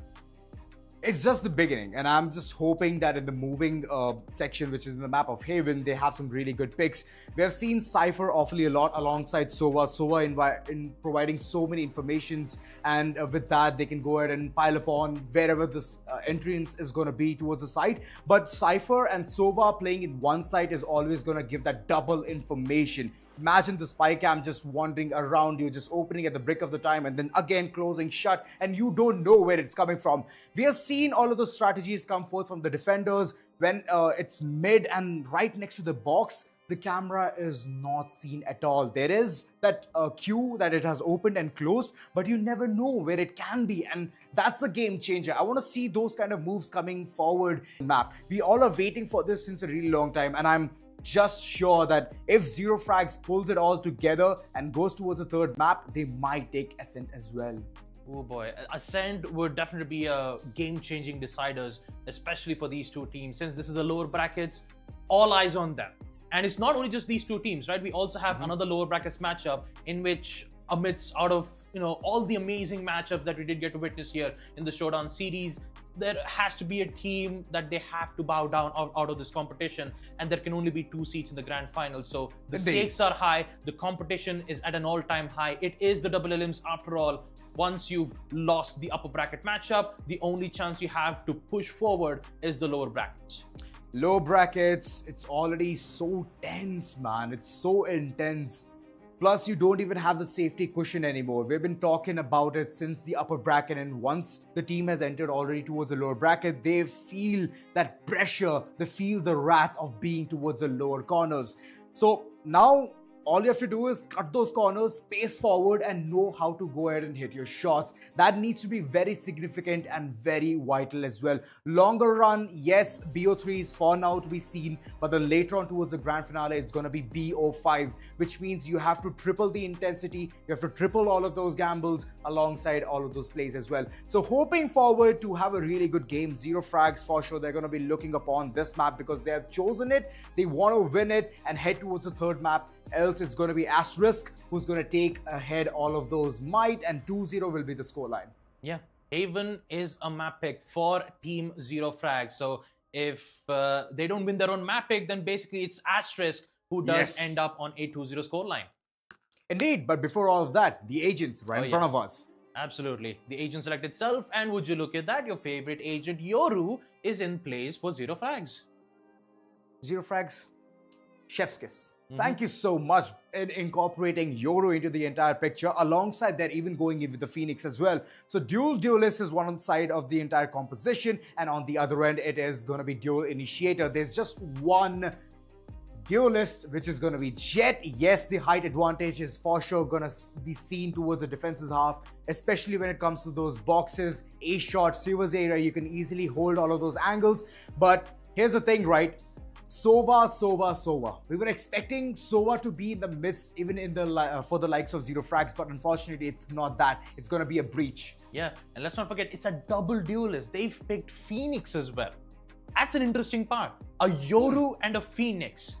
It's like it's a fire and electricity, like both of them in the map of Haven. Is it the third dimension? Yeah, it's basically third dimension, but I mean, looking at the color itself, Yoru feels like he's electrified, right? Oh wait, that's what about Neon? Yeah, Neon is electrified. Yeah, I'm sorry. It's all right. It's just I'm so excited. It's nothing nice. It's just I get excited in those certain moments and just be like, wait a minute, that's the thing. But yeah, talking about the factoid once again, Haven is the only Valorant map in the current competitive map pool with 3 spike sites, A, B, and C, forcing teams to stay versatile and unpredictable. You cannot stay in those sites like you're basically having a chill pill, and in those particular places. You have to keep moving, you have to keep repositioning, and also make sure that none of the attackers would make their way and start messing things up. You know, the fun part is the next time. The map pool for the next competitive scene is going to be more exciting. And I'm hoping that multiple three-sided map come through. I'll have a ball. Not gonna lie, I'm gonna enjoy it. For now, map number 2 is open. And talk about the sides of Team ZEROFRAGS. They'll be the ones on defense. Team Asterisk will be the one who will slowly make their way in towards the attack. The first frag will come in. Phoenix's attempt to use the flashes, the push in towards the door will be unsuccessful, but they will be giving a lot of information towards enemy's presence. With control, they're still treading their steps so cautiously. Accuracy knows there might be a player coming in for the backstab, but it is Clandestine winning that duel and running right back, knowing that the entire team is going to be forcing upon them. So yes, good frag. 4v4 is what the situation looks like currently, and there's a classic waiting right in the corners about B. Here's the entire push. There comes the information. Yash, he's been constantly pinged, but there's one really good part to this entire execution. That is the Sova and the dual initiator move coming in. Asterisk still making those numbers dwindle again and again. It's a 3-on-3, but a post plant. You can clearly see even the man count is being dwindled out one by one. Sometimes it's from ZFR, sometimes from AST, but now it's Gabe who gets the advantage, taking out Wave. The controller being down, so is the initiator River, which leads to the Sova, which will get picked out by none other than Clandestine himself. The Yoru making plays for the team and providing them their first round win in the second map of Haven. ZEROFRAGS is currently holding the record of winning all of those pistol rounds against Asterisk. Not gonna lie, first map Abyss, they won both of them. No matter what the scoreline looked like, 13-11, it's okay, but the pistols are the very vital rounds, and that's one of the things which they're winning. I'm actually very much afraid of Team Asterisk, especially on the second half, because you can clearly see that there are two double duelists, right, from the side of ZEROFRAGS. Of course, right now in the first half, you need to be playing it very defensively, but there are methods where both the Yoru and Phoenix go in a bit aggressive, in which it could happen right about now. The flash is working perfectly, so is the fault line. Again, the Phoenix going in for a second flash, but it acted more as a fake, so he chose to fall back. Lucid, a Guardian wallbang, and another shot with the Ghost Clandestine. He's popping off like it's something else, and Lucid comes back with the rescue in just 5 HP. ZEROFRAGS 2-0. Asterisk, finally, they have the bye round for themselves, and I'm hoping that they can make things work for their side. Being the attack corner, you need to win most of your rounds in order to have a really good first half, because moving forward, you're the ones who are defending, and that's going to be a lot grueling than actually what it looks like. The opportunity presented right at them, but look at the dimensional drift. It can come at any moment. Just one kill away is where Clandestine is waiting. If he charges forward, things can swing right by. They're going to get pinged left, back, and center. And thanks to the patch upgrade, the ping system has already reached to the point where you can just go ahead and give that pinpoint accuracy. Yeah, really great, a pick from the Phoenix, tagging quite a lot of damage to Yash, forcing himself on a 70 HP. It's a bonus round coming in from ZEROFRAGS. And looking at the way how Asterisk are currently in the situation, Yash is playing this very safely. His location still unaware, but maybe he might be able to see the head, but he doesn't get it. Batman gets it with the Spectre itself, and he'll be happy knowing that he'll be able to get a weapon upgrade as well in the process. Clandestine, he's just thinking about the bigger picture. He wants to know where the entire squad is heading towards. And now comes the entire execution towards A. There are some informations right there, but the tripwires all have been disabled. It's only the spy cam which can provide the information. If new, for now, he knows the entire site has been bombarded. 30 seconds Here comes left. the paranoia, waiting for the right nick of time. There's a backstab being initiated as well. Clandestine, I hope he gets successful, because one by one, the entire attackers, they are falling down, they're tumbling. There comes the cam, but he's hesitating for now. He knows if he goes ahead and uses it, his location will be revealed through the smoke. Couple of players just waiting right around the corner. And Juvi, even though he was good for one River, he tried his level best, but it's F-Noob dropping down all the HP and the hopes of getting the third one as well. There goes the buy round, and Asterisk Well, this is the second time that the history is repeating. Yep, first half it was 6-0, and then it was Asterisk who did come back with a really great, comeback. Their adaptation skills is so on point. It was 6-6, and then suddenly we did get to see the end result of map number 1 Abyss on a 13-11 score line. But right now, it clearly looks like it's the same situation as we've seen on the previous map as well, but instead it's on map Haven. Dimensional Drift is unlocked. Clandestine, the total of 5 kills and 0 deaths. He has yet to, get picked out, but the way how he's, progressing towards the side, applying pressure from both mid and also from garage door, both the duelists are doing an exceptional job. And the help of that fault line, Clandestine gets away with an important kill, and that is one. Second gets from the backman. They know that they have really bad weaponry, but somehow Yash gets away with a kill with the help of the Guardian, taking out both the duelists, but the damage is done. The controller and the initiator from the side of Team Asterisk has been taken out, but on the bright side, they have the weapon upgrade. Indeed, couple of weapons. It's been forged. Look at Icarus, blind as a bat, but still lucid. Does not own his shots. He's going left, back, and center. He's going to whiff all of them. And all of a sudden, it's a 1v3 where Asterisk, where they have no business in winning, they're winning those kind of rounds.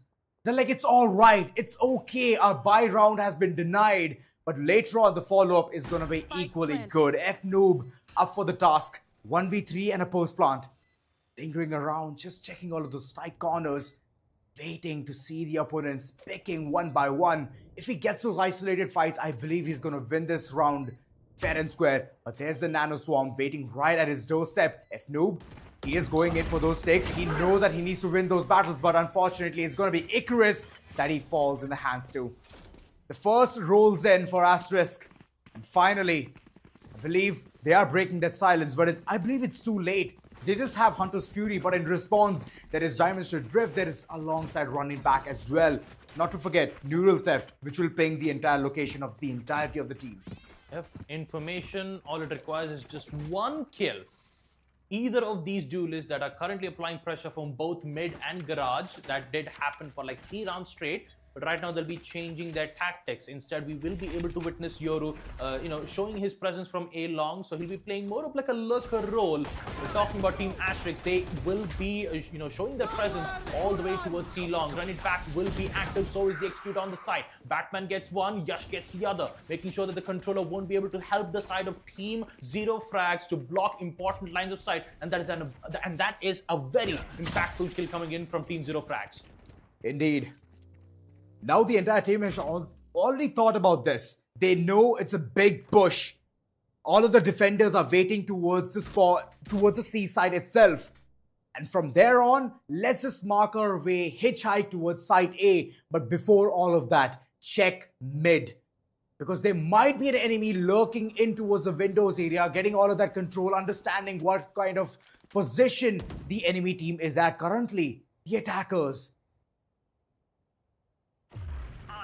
Asterisk making sure to take out the controller would definitely help them in executing the sites in a proper manner. They also have the breach in which the fault lines and the lights could definitely help them in blinding and also concussing both at the same time. But the peaks will be made in towards the garage. And I believe that will be Icarus to take a Clandestine. Once again, an important duelist down for the count as ZEROFRAGS are making their best efforts to hold as best as possible. And the ultimate from the side of Breach will be utilized post-plant for AST. This is big. This is big already. There's a flank coming in. F-Noob knows he needs to rush forward, and that's where he can win those fights, win those duels. He needs to make it into a 1v1. He has the cam available. But I don't think so. He's going to go ahead and use it. He had to do it. But Arjun swinging right across the platform. Gets that frag and gets around as well. The second one on board. Asterisk. They are not at all here for the gamble. They're all here for winning those attack rounds, and they're doing it right after 3. Yep, forced on a forced buy round maybe from the side of from Asterisk. They don't have any problems with the economy, but for ZEROFRAGS, they will be forced with Sheriffs and Bulldogs. Sheriffs with a little bit of light armor to help themselves, give them a fighting chance if they do shoot right into the body. But a headshot is a headshot. One shot at the head will be able to confirm the kill. And with the less amount of weaponry from the side of ZEROFRAGS, AST, they did secure their first thrifty round on a map like Haven. Would we get to witness the same thing happen from ZEROFRAGS? The Sheriffs are a really powerful weapon in close range. You just need a certain great ability to maybe find a way to bring them in closer, reel them in closer in a way, and that one shot to the head would be more than enough to change the part of the game, and looks like the execute will happen as of now. The gamble stack is already there. It's slowly coming in towards the side, but the post plant, it's right there at the doorstep. Site A bombarded with all the attackers, and look at where the Cypher is sitting currently. He knows he needs to play a vital part there. F-Noob, if he drops down, the right click of the classics are definitely going to be great. For Clandestine, he's going to join forces. The allies are right here, waiting for the right amount of executions to come forth as well. But look at the way the lobby is already in control. There's Icarus waiting right around the corner, and he's going to take down Gabe as well. This is a big blunder coming in. The entirety of the team needs to focus towards channeling their chi in one direction, but that's not going to happen, as Yash, he's going to mow the last one down as well. Asterisk gets the third on board. It's an equalizer, and no matter how many rounds ZEROFRAGS takes away, it's about the comeback, and the comeback is great. Yep, it was just Lucid with the Sheriff to secure only one kill at the hands of Team ZEROFRAGS, but it still wasn't enough. It was Asterisk who ended up winning another round, equalizing the score count of a 3-3 score line. The eco round had some minor values, but not much in a way that they could break their economy, or should I say break their momentum itself. So I believe we'll be having a slight pause as of now. I believe one of the players from either the side of Zeraphor or maybe AST had a disconnection issue. So once he connects back to the game, we'll be able to resume round number 7. But yeah, talk about map Haven itself. We can clearly, just like you said, map round number 1, the pistols in the bonus round. Team ZEROFRAGS are just on point. They've been winning those two important rounds. But when it comes to Asterisk, I have to say their adaptation game is looking really good. Yeah, indeed. And that's how they're getting those rounds as well. Plus, there's another plus point to this entire situation. They're in the attack side. They have that switcheroo. They can go ahead and keep baiting out the defense side, saying that, you know what, we're heading towards side C. Oh no, it's side A. And all of a sudden, they're heading towards side C itself. So those kind of switcheroos, those kind of foul plays are always welcomed, and that brings in a lot of flavor as well. But for you all, there's another factoid. Down but not out. ZEROFRAGS is ready to go all in with aggression to disrupt Asterisk and claim this must-win map. So, hoping for the same thing, but as you all can see, the equalizer, the adaptation, the understanding of how ZEROFRAG plays and functions, that's one of the things which Asterisk keeps deciphering. If you want to keep it encrypted, if you want to not reveal all of those secrets, then you need to have some bigger plans right in your playbook. Yeah, it's all in. Team ZEROFRAGS, they're doing their best methods as best as possible to ensure that victory would be in their hands in the second map of Haven. And you can clearly see that the early smokes that has been played from ZEROFRAGS all the way from mid-top to ensure that none of the certain peaks would be theirs.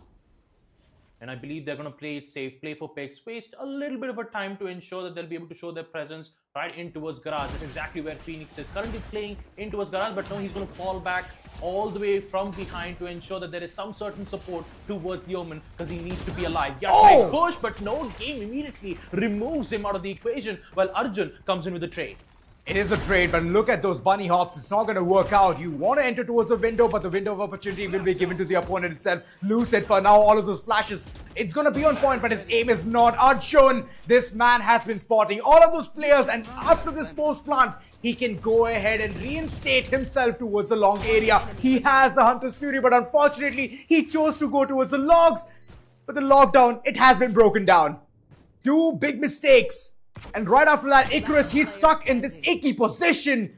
Clandestine, that was a good gate crash, but unfortunately, it's going to be Icarus who bites the dust. A beautiful switcheroo, Clandestine playing it to perfection. And there comes the round that ZEROFRAGS needed the most. Being in the defense side, the maximum you squeeze is the better you get towards the next following half. Lucid, my goodness. Look at him. He was just casually waiting around there thinking that there might be a player coming in, bunny hopping towards the window, and let me just shut him down.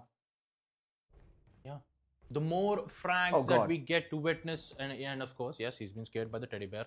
But yeah, as I was talking about it, the more round wins that we get to expect from ZEROFRAGS in the first half, if they get the advantage and proceed into the second half, the more dangers do they pose for Team Asterisk. The main reason why I'm saying this is because of the agent composition, the double duelist, which will be very powerful at execute sites. And you can clearly see the amount of control that they have in towards mid. But looks like the aggressiveness from the Jet would actually end up being a boon. 2 kills and out of nowhere picks that could definitely shake ZFR's defense. It's shaking those trees as Asterisk, they won the 4th on board, and so far they've been playing so good. F-Noob alongside his beloved teammate, they do have a really good ultimate right there, that is Rolling Thunder. And I'm hoping Lucid, he's going to utilize it at the nick of the time. Look at the switcheroos. This is what I love about Asterisk. They knew it. That right after all of this commotion towards site A, we are just gonna bait them out and tell the defenders that we are heading here, and all of a sudden Lucid, he has suspected all of those moves. Makes the entire enemy team susceptible to his aim. Icarus, for now, he's definitely gonna bring in that post-plant scenario, but this time there's no Hunter Fury, as it's already been committed. Yeah, you still have the Rolling Thunder, and that will be used as of now, forcing both the players on the backside as Arjun, his aim strikes through. The aftershocks, the fault line, the KJ, he'll get popped out. Lucid 5-1 is just the only one. It's Arjun. His aim is mighty. And for Asterisk, that is more than enough to secure an equalizer. 4-4. Arjun. It's like it's written in the history books. Yeah, whenever Pandavas needed Arjun, he helped there. Whenever this team needed it, which is Asterisk, Arjun is right here as well, getting 11th on board. He's sitting currently pretty at the top. 11 frags, being an initiator. So the post plants have always been a success thanks to Arjun, except for one scenario where he thought about heading towards the logs. That was a big blunder. That's all right. But still, the entire situation was in control now. 4-4. Yeah, it's currently in control. And I believe it's none other than Asterisk who will make a decision to go in for a timeout. Apparently, there will be some change in tactics, especially with the way how the side of Team ZEROFRAGS have been going in with their approach. The dimensional drift is active, so is the omens from the shadows, so there will be a lot of distractions. But yeah, another factoid that we'll be able to see here. Quick under pressure and deadly accurate. Lucid is ZEROFRAGS' key to breaking through Asterisk's setup. You can clearly get to see that in the post-plan situation as well. The amazing use of the fault line and the aftershock to clearly not only just disorient but confirm the kill off from KJ. The flash was also really good, but in the end it was Arjun who did end up emerge victorious. So they've got to be careful. The early execute that we did get to witness from the Jet, it was so quick. It was fast in the early rounds, and it was an individual rush. There was no support from the team. He did end up getting 2 frags back to back, and it left the entire C-side open. But the stories have changed. The narration has already been marked in. Asterisk, this time they're going ahead for the risky move, but the mid is going to be completely fortified. There's going to be a weapon retrieved, a bulldog in the hands of Lucid, but how far can he hit his shots? He need to be on point, but he is blind as a bat, and Yash, he swings around the corner, gets a second frag. All of a sudden, ZEROFRAGS, all of the shenanigans have been spotted, and whatever the rotation is going to be, it's not going to be that easy for them to achieve. Wave gets the third one, and a couple of players remaining for the likes of ZEROFRAGS. Yep, 2-5. ZEROFRAGS currently facing the deficit as they are losing the grasp of this situation. And Team Asterisk, they are slowly inching their way to securing the lead as a 4-5 will happen. They've lost a lot of players. They don't even have weapon upgrades. So once the attackers chose to, safely fall back out of the spikes, the spikes blast radius, they'll get picked off and ensure that they won't get those ult-orbs as they'd expect. Like, we did get to see that in the first map as well, and I'm pretty sure on Map Haven, it could be the exact same result. There you go. This is the exact thing which I was afraid of. ZEROFRAGS, they have chosen this map against Asterisk. But here's the thing. According to the history, Yash feels more comfortable in this map. It's his playground. And look at him going ahead, tulping all the opponents down, saying that, you know what? I'm the jet, let me do the heavy lifting and get those frags. Right off the bat, dashing right inside the site, getting a couple of frags, and that's the kind of history he's been writing it again and again with golden letters. So ultimately, ZEROFRAGS, the start that they got was very confident, right? Right after that, they could get only one round, and post that, it's Asterisk yet again getting those attack rounds again and again, which is very vital for them. Moving forward towards the defensive half, they need to function in this way itself and carry forward the momentum, which I believe ZEROFRAGS is waiting currently for. Yeah, once again, the aggressive playstyles that we witnessed from both the duelists, you can clearly see that they're playing it all the way from back, waiting for them to make their approach on A, so that they'll be able to know their presence known, or maybe try to bait out some abilities which could be influential once they go in for a rotate and head in towards another push. I believe they're making their decision to head in towards A, where the Sentinel Cypher is prepped and ready with those traps, and those traps could be the make it or break it moment for their defense. So far, it looks like a concrete plan. Right after the smoke, Noob will know that the entire execution is heading towards A itself. The tripwire is going to be very vital, but it's getting popped right off. They have the entire real estate. It's a gaping hole towards side A. And they're going in for all of those alarm bots to get that additional information. Icarus wants to place all of his utilities at the right point itself. There comes Clandestine. I believe he has already applied his dimensional drift, waiting for the opponents to get the ping as well, and one by one they're all going to crumble. Clandestine, good bait and switch, is going to take down Wave as well, so the long support, it's already gone, it's long gone. As last player standing, Icarus, he's there towards a shot, and he's going to be shot at as well. 3 frags for Clandestine, and the backstab finally works out to be the best strategy that ZEROFRAGS could cook. It's a flawless Round win indeed. And ZEROFRAGS, they just secured the whole post plant with 0 casualties. Not a single one was picked out in that post plant. The paranoia was on point, the smokes were perfect, even the lurk from the backside worked out like a charm. 12 kills to Clandestine, 9 kills to Lucid. The double duelist composition is working so well from their end. And for the side of Team Asterisk, I believe they will be having their own statement, their own answer as well. But look at this aggressive approach from Batman, taking out Yash, while then immediate trade will be given as well. For sure, those are some really good trades, shutting down the opponent duelists, including shutting down yourself. It's all right. Now's the time where the entire team goes ahead and showcases why their individual brilliance is great. But Lucid, little did you know, it's paper thin walls. You need to move from that corner. Dewey, he's getting pinged constantly, but he does not budge from shooting his shots. Left back and center. Gabe, he tried. He knew it. It's going to be a flank coming through. And Wave, for now, he's going to stand tall towards the C-long area, and the entire place is under control. A long plant from the likes of Arjun. Little do they know, it's going to be Wave holding down the entire section. And the last man standing, what can he do? Nothing, as he's also going to be blown in bits and pieces. 6 is what Asterisk has at this point of time.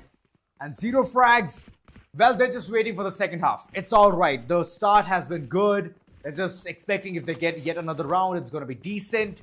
But other than that, they're not hoping for much for the first half. The first half itself, it's 5-6. You can clearly see the tensions that's been heading around in the lower brackets itself. Upper brackets, it was almost, we did witness 2-0, 2-0 in the second day, and the deciders on the first day as well. But this time, the lower brackets, you can clearly see that the spot is on the line, and the first frag from Wave taking out Clandestine is immediately a huge blow to the back for ZFR, because Clandestine was the one who was, able to appear with multiple shots. But unfortunately, the paranoia from the backside will also catch Yash and the breach. But not to worry, Wave is still here. He'll find one, but the same cannot be said for Yash, as F Noob will be able to get that headshot. Indeed. And all of a sudden, shifting tides. They're heading towards side A. They know they cannot go ahead and mess with all of those corners in Gong area. Once you head it towards B, it's easy to take. It's easy to go for the post plant, but the retake, they cannot hold it for that long. Going in towards side A, Omen Big bold move.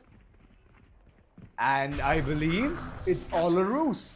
It's all a fake. There comes from the shadows heading towards C, and the entire real estate is completely open. There are some really good turret setups as well. Arjun, he needs to be taken right off, and F-Noob does that efficiently. It's a 3-on-3, but a retake. Yeah, there goes your Hunter Fury as well in the first half. Since this is the last round, it could have been very influential, and F-Noob taking out the Sova will give at least some breathing rooms for them to proceed with this post plant. The flashes are active, so is the smokes from the Omen. He's just waiting for the right time, for the right moment. You also have the turrets holding out the garage. Here comes the push. Will ZEROFRAGS secure this round where you had to deal with the fort line, which catches, but somehow F-Noob gets one. River on the other hand, the headshot will be given. The defuse timer is going out using the smoke, but it's too late. The pre-fires will be made, and so is the lead from the side of Team Asterisk. For now, couple of rounds is what it's looking like. And we all have seen this. We have all seen this go down in history, man. The pistols is one thing where Asterisk is risking all of their bets against. They need to win this time. Else the scoreline, it's going to be 4 against 0. And ZEROFRAGS on the other end, they're counting on this one. They want to equalize, they need to get that bonus. For that, they need to win the pistols in the second half. Talking about the factoid once again, utility master for Asterisk. Yash consistently creates openings that turn rounds in their favor. And we definitely did get to see that in the first half itself. The Jet being able to get that opening on the C side, being able to deliver the opening that the team requires to proceed with those post plants. But right now, as we witness the second half of this lower brackets, let's not forget ZEROFRAGS have secured every single pistol round on map number 1. But looks like the first advantage is heading into the side of Team Asterisk. Good start. All of a sudden, they've heard me. And now they're making sure that the lead remains till the very end. For that, you need to take down 4 more players. You never know. ZEROFRAGS, one player can be lethal against you. Right clicks all across, and it's River going ahead and getting that frag onto Dhruvi. So the controller gone. Yash yet again proving that he's lethal, and every single time whenever the team needs to count upon him, he's gonna deliver, man. This is potentially looking like a flawless coming forth. Last man standing. Lucid owns you, but can he own those shots against the opponents? There comes the frag, and Yash, he's gonna bring it home with a flawless. Flawless round for Team Asterisk. And talking about Team ZEROFRAGS, they just lost their pistol rounds, which could have been very helpful to gain the momentum. Not only just the momentum, but also the lead, which could have helped them proceed even more further on a map like Haven. Attack will be favorable since they have a double duelist comp, but without the help of another initiator that could help him provide information like a Sova, which could have helped him with the outdrones for info, or maybe basically a recon dart to provide a lot of information on the current players who are present in the side. It would have been helpful, but without that, they need to rely on their guts. They need to rely on their blind predictions and hope that they are in that position. And for Gabe, not a good way to be reloading at such a wrong position, because Babe just uses that to the advantage, gets a headshot, and with that, 2 players from the side of ZEROFRAGS have been eliminated. Oh, there goes the third. Last player One standing. by one, the entire team is just fumbling down. How do you miss those, Lucid? This was the second time he went against Yash. And Yash is so cool, calm and collected. My man stood there like a cucumber. It's like, take all of your shots, it's alright. At the end, it's me who's gonna hit it right on the head. Placing alarm bot. And there goes the 4th. I mean, It's a big difference now, Baba Gusta. yeah. And with this difference, Arjun is still standing tall. What on earth is going on? Yash.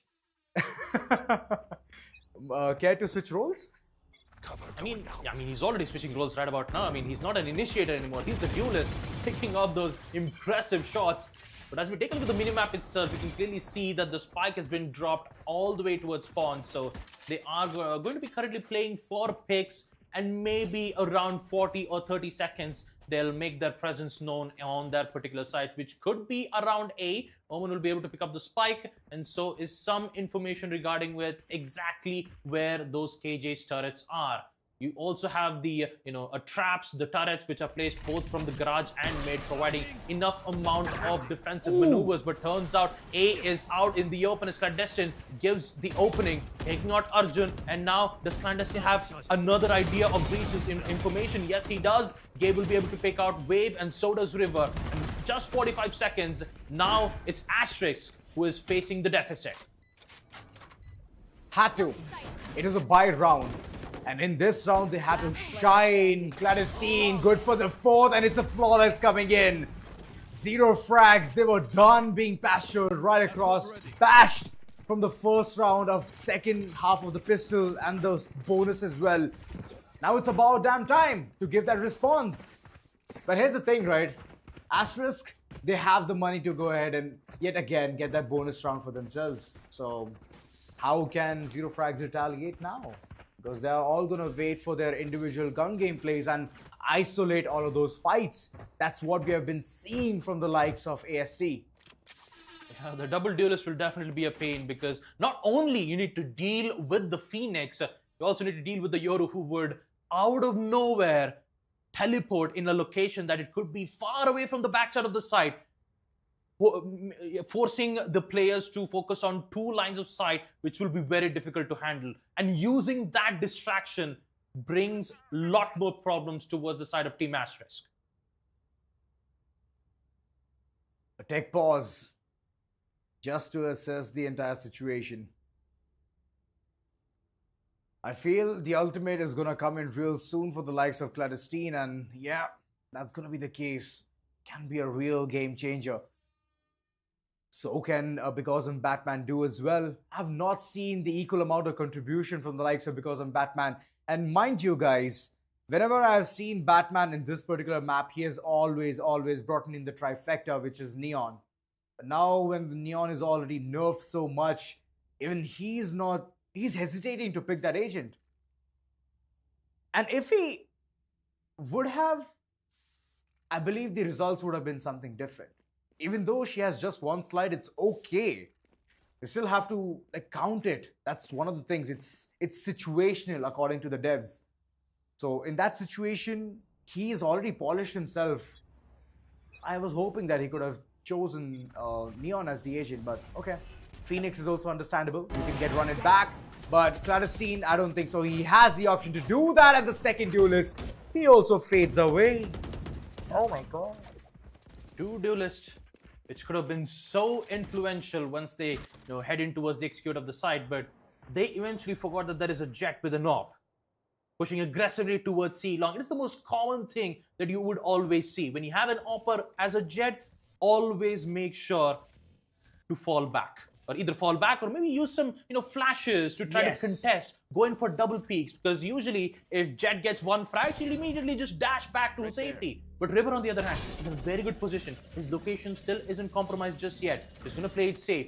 Port line still active for him, so is Yash prepped and ready, but that wall bang is so good for Gabe. Actually not wall bang, it was a pre-fire, but River comes into the rescue. So he finds 1, flashes on the second, but doesn't get the proper flash in a way that could favor for him. Now it's a 2v3. Well, the swing was equally good, but the possession towards the gong, the Icarus good for 1. It's a 1v2 situation, but that situation is just going to be dwindling in for the likes of Asterisk as they get a team ace. Every single one of them has contributed in this round. That's the beauty of it. No matter how it started, it's okay. Good trades were coming in for 0 frags, but ultimately it was the man count disadvantage that they were facing again and again. No matter how many ever frags they were getting, they were still having that deficit. There comes the 10th. And 0 frags, they're still stuck with 6 rounds. I thought they were waiting for the second half, Baba Gusta. Who's next? But their attack is predictable. It's way too predictable. Yeah, but right now with the Dimensional Drift being active and the teleport beautifully predicted by Batman, they got the opening but not the second. Yoru almost a chance to take out the breach, but he is so low on HP, so he will survive, get the kill, fall back to safety and give the entirety of the site at the hands of AST, which means that Clandestine is gone. Phoenix is very low on HP. He could use Hot Hands to, get himself more amount of HP, but he would rather use it in a way that it could damage the enemy instead. But this post plant is a do or die situation for ZFR. Indeed. Batman, yes, he did use his run it back, and with that, the entire team is looking very confident. Last man standing, Yash, can he go ahead and prevail victorious? For now, nope.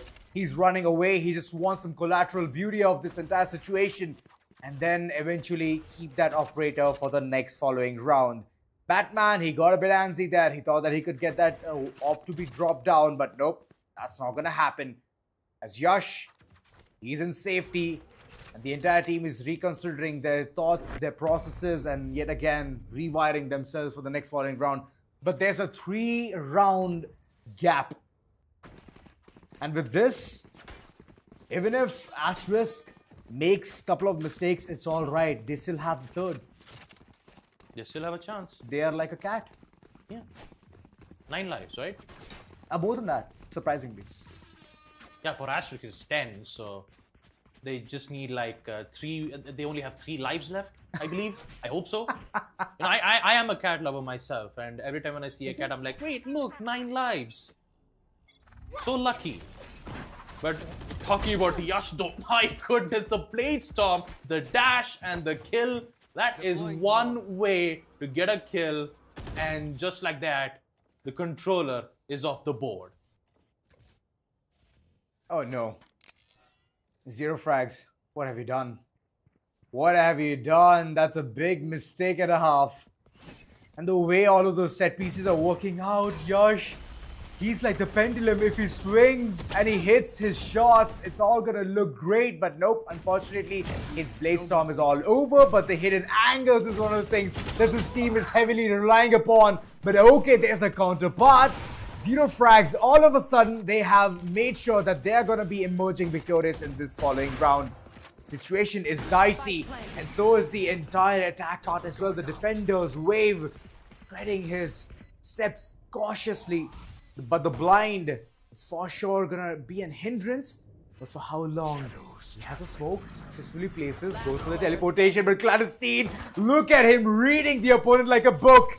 Operator in hand yet again. River trying his level best, but 20 HP is what he's gonna last with. But no! Lose it from the backlines, he knew it! The operator is gonna be a game changer weapon for the next following round, and might as well disable that as the opponents are the defenders. ZEROFRAGS, good strategy altogether. A really good strategy nonetheless, Aiden. 18 kills from Clandestine. The attack was so on point. The reads was just insane. The reads were absolutely insane coming in from the side of Team ZEROFRAGS. But let's not forget, Hunter's Fury is still active for the side of Team Asterisk. So Arjun, he will be the game changer for those early picks. You also have Yash prepped and ready with the op. All he needs to do is just secure that first frag as the decoy has been placed very close. No. Is he going to go in for the skill? I believe so. But there's an entire strategy coming in. Batman, that was a big blunder. He had to shut down the controller in order to get the access of the entire site. But this mistake might be the biggest one. Clandestine, good for one. He's going ahead and doing that remedy, and one by one, the entire team of the defenders are crumbling down because of the weight. Yash and Arjun, last 2 players standing, smokes all across, and with that, there comes the aftershock as well. Arjun, he's running away for his dear life. And look at him. He's spraying paint as well. He's like, you know what? I'm surprised. I'm surprised with the attack. I mean, definitely they will be surprised with that attack, because once they realize that there is an offer from A long, I mean, ZFR was like, you know what? Nope, not gonna happen. I'm just gonna fall back, show my way towards side C and get that execute, because we really don't want to contest against an offer that could end up getting not only just the early picks, but also 2 to 3 kills in the process. So once again, yet another save for Team Asterisk. This is not good. This is the third time that they have to save the AWP, and ZEROFRAGS, all they're doing right now is just see exactly where Jet's location is, reposition, and just basically execute the site with some proper utility placements towards the site. And absolutely they had to take that timeout because they need to change it immediately. Oh boy. If the defense side has a Yoru, right? If they had a Yoru, to be honest, they would have been second guessing where the operator is. That Yeah. would have been the best possible decision. But now that the Jet is already having the op and they just have one duelist, they know Jet cannot traverse with the speed at which Yoru can reach towards the XYZ location, thanks to the gate crash. So hoping that things can brew up to be much better. I believe it's going to be a force buy coming in from the other three members, River, Icarus, and Wave, as they do have a couple of ultimates, which is Lockdown and From the Shadows. From the Shadows can be used as an expensive recon, just like the Dimensional Drift, but it's just that he needs to go ahead and cancel it the moment he understands that the entire site has been taken by the attackers. So it's all about those 1000 IQ moves that this team can go ahead and present, but post that, they need to figure out something. They have to. I mean, talk about the comparison between a Jet and a Yoru. It's like, why travel when you can teleport? It's like, It's a little bit better. You know what? It could be a huge investment for transportation as well. Because, you know, traveling, you need to wait for a certain amount of time. Whereas teleport is like an instant. It's like you can go from one location to the other.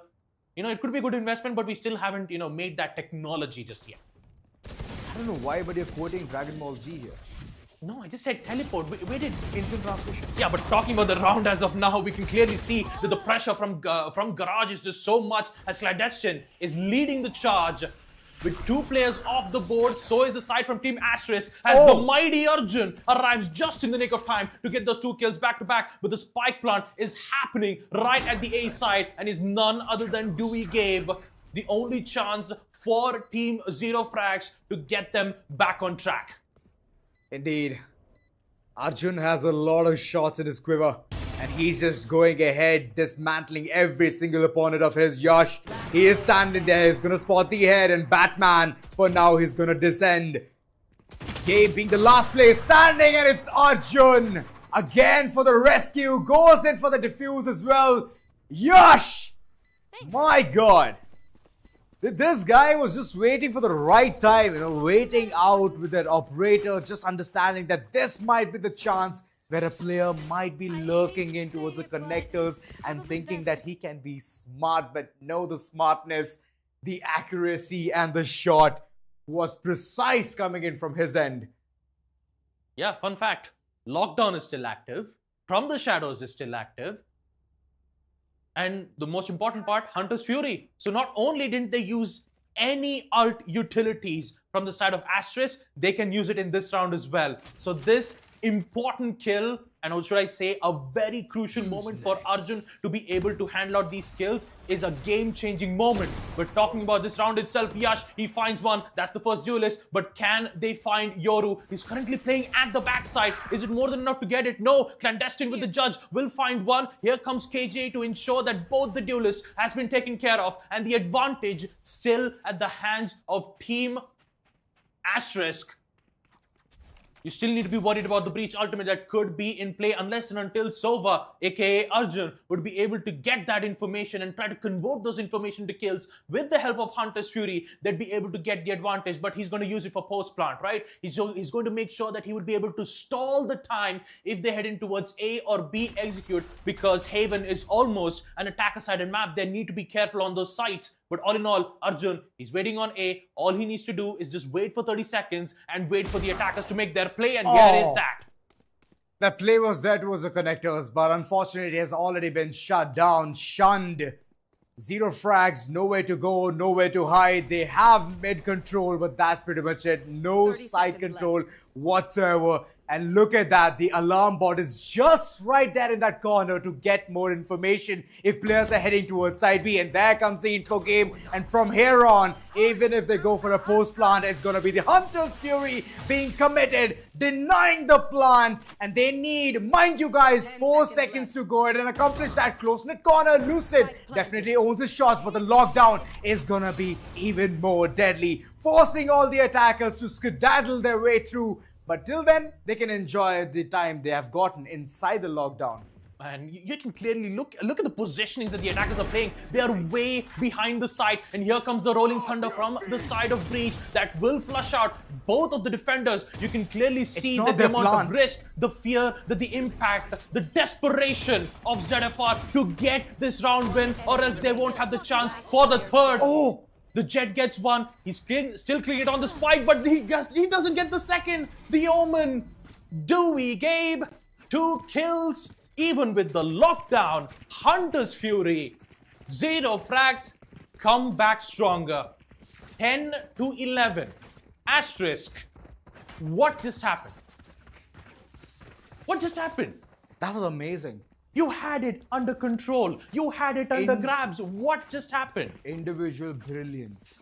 Individual brilliance. Winning your gunfight, staying concealed towards the corner, not moving an inch, gave them the entire round. And the plant, I thought it was not theirs, but eventually it was, holding the entire A-Link section. They played it to perfection, and I believe with that they will have the confidence to roll in further. Arjun, he's so close to death and he dies as well. Clandestine, quick on the trigger, and with that, there is run it back, which means even though the HP is way too low because I'm Batman, he still can manage to squeeze yet another life out of it and head towards the side and be a menace. Post plant is in once again. Asterisk in big trouble. They don't have enough weaponry, only sheriffs in hand. Wave picked out once again from his arch nemesis Omen. The flashes will be made. Clandestine, it's up to his time to shine. Only 5 bullets in the Vandal. He needs to reload his weapon as the players are slowly inching closer towards the side. KJ very close with the sheriff in hand, but no, he gets denied from the shorty, and a Vandal shot from both kills from the Breach, equalizing yet again for ZEROFRAGS. 11-11. Chances of overtime is at high tides. And it's all up to this round to determine who will secure match point. Finally, the money is looking good. I mean, thanks to the previous round, they did go in for all of those broken buys, upgraded pistols, and that's pretty much it from the previous round. Eventually, all of those close-knit corners, the way the attackers just went right ahead and they got those corners right, that was perfection. Right after the previous one, Lucid did give that 9 life to the entire squad. And post that, a really good recovery. 11-11, they're making a wish to go ahead and win it. And this duel, even though Yash has won, he's been traded right off the bat. A player falling down from heaven, and there goes the one chance for them to go ahead and control this entire side. Batman, he did go in as an expensive recon, using in the run-in back. But eventually, he needs to come right out of it. F-Noob, to his area, he's trying to inch close, but there's one player holding the graffiti angle. If he wins the fight, it can be a deadly one for the entire squad of ZEROFRAGS. River, but now he has a rolling thunder, knows when to use it as well. The moment the entire team thinks about heading towards the side, the execution called in. One by one, they're falling down. F-Noob way too low on HP as Arjun. He's throwing all of his shots at him. Last man standing, and Wave is enough to take down the entire force of ZEROFRAGS. 12-11, ladies and gentlemen, and I do not see the overtime coming through. I still do have to admire the aftershock though from the Breach. Immediately realizing where from the shadows would land, especially on the top of heavens, all Breach had to do was just place an aftershock that forced the Omen to jump out of heavens, and he would end up getting a kill. That was such a brilliant move coming in from the side of River. You know, River reminds me of that one person who leaves all the great fries at the end. Great fries? I mean, the fries which are very crisp. Oh yeah. Yes, the golden ones. And he has kept his ultimate till the very end. for this reason itself. The moment he sees the execution coming in either of the sides, he's just gonna launch that attack of Rolling Thunder. Yeah. And that's what I'm worried about. ZEROFRAGS, they need to bait that ultimate no. out. But No. Lucid, good shots. It's an operator. Desperate times, desperate measure. I mean, just like that, there goes your Rolling Thunder. You were talking about how Breach was waiting for the exact final round. Now with the Rolling Thunder down for the count, they can only rely on from the shadows. And for Arjun, I believe if he secures a kill or two, no, it's still not enough. He cannot use the Hunter's Fury, but he Arjun! can still use his true aim of Phantom, taking a Clandestine, reducing the chances for a successful execute. But time is of the essence, and for ZEROFRAGS, the pressure is nigh. They will go in for the push. Aftershock will delay the Arjun! F-Noobs' push. And Arjun! here comes Arjun, the mighty bow, taking out foes one by one as he gets picked out. But here comes his teammate, arriving right from the backside. It's ASC's time to lock in on second map. It could be 2-0.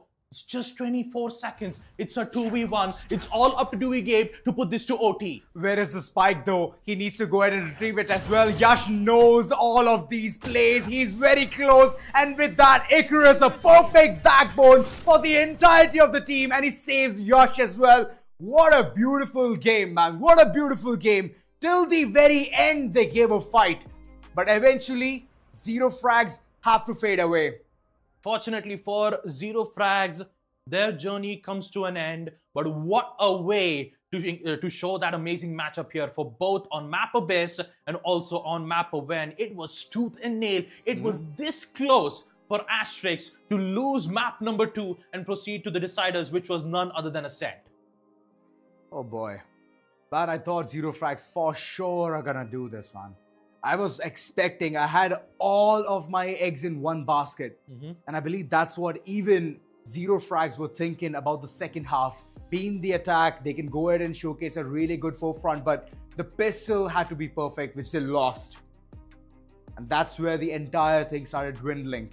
Even though it was a good try from the likes of Clandestine alongside Batman as well. But again, those agent selections of Batman has been a bit icky today. Earlier on, ISO, I do get it. You can isolate fights and you can get for that perfect chi moment where you have the shield right around you and you're just going to stay alive for the current moment in regards with the fight. But right after that, there's no follow-up. You have little amount of utilities to go ahead and do something about the entire situation. And yeah, that's one of the things which the opponents earlier on understand itself. So mid-control that was not seen in the map of Abyss. Unfortunately, it was the pick of the opponents, but in their own pick, Haven, they lost. Yeah, they lost. Unfortunate. I mean, their impression on the first half, especially with the double duelist composition, was really good though from ZEROFRAGS. Their aggressive attempts, the double peaks from mid and garage was on point. Clandestine was just popping off left, right, and center in the first half, and even on attack though, providing distractions where the Phoenix was the one who was proceeding towards the front line, whereas the Yoru was all the way towards the backside with the help of a teleport, having either a judge in hand or a vandal to deny any rotations that are currently being made in towards the garage. So the whole point of the execution was just on point from the duelist. It always came out with the way how Asterisk came back with a counter of their own, their adaptation skills, just like we did get to see on map number 1. We did get to see the same exact thing on map number 2, where they did take a certain timeouts, even though that they had to save their op 3 times in a row. That one single timeout, understanding what exactly their game plan is and being able to break it down into halves and taking them out one after the other was just really good. And the way how the counter that I've expected from Breach, the aftershock to take out the Omen from Heaven, was just so sublime. Well, for now, let's just go ahead and relive all of those moments. Thanks to the crucial moments, let's just dive right in. So here's the thing, right? All of these situations, whenever it was presented right in front of ZEROFRAGS, they were not able to capitalize at all. They were fumbling, they were making big mistakes due to which they were losing those crucial rounds. And now when you talk about Asterisk, they were always there, ready. It's okay, we made a couple of mistakes, it's all right, we still have that lead. And that lead is what provided them that perfect lifeline. And post that, you can all see the results are right in front of you, 13-11. And what a beautiful game till the very end. Lower bracket, I thought it's gonna get more intense and more spicy, and yes, it did. Yeah, amazing performance though from Arjun, the initiator. Now, I always keep calling him Mighty Arjun because of the way how his aim is so accurate. I mean, even in the scene, especially the aftershock that I was talking about, just perfectly executed, properly predicted, exactly knowing at which position that the Omen would, use his From the Shadows ability for that teleport. But yeah, all in all, an amazing 2-0 matchup as Team Asterisk, once again the ex-champions of the previous series, will make their performance into the next phase of the lower brackets. And unfortunately for ZEROFRAGS, a really great performance, but unfortunately their journey has come to an end. ZEROFRAGS, yet again, they have to go home empty-handed. I mean, they would actually beat themselves up thinking that, you know what, the first game itself, the third map would have been a perfect one to end things off. Shake hands, walk away, take that W and head towards the upper bracket. And now that thing is gonna sting them, the match against Amigos, which went towards Bind as well.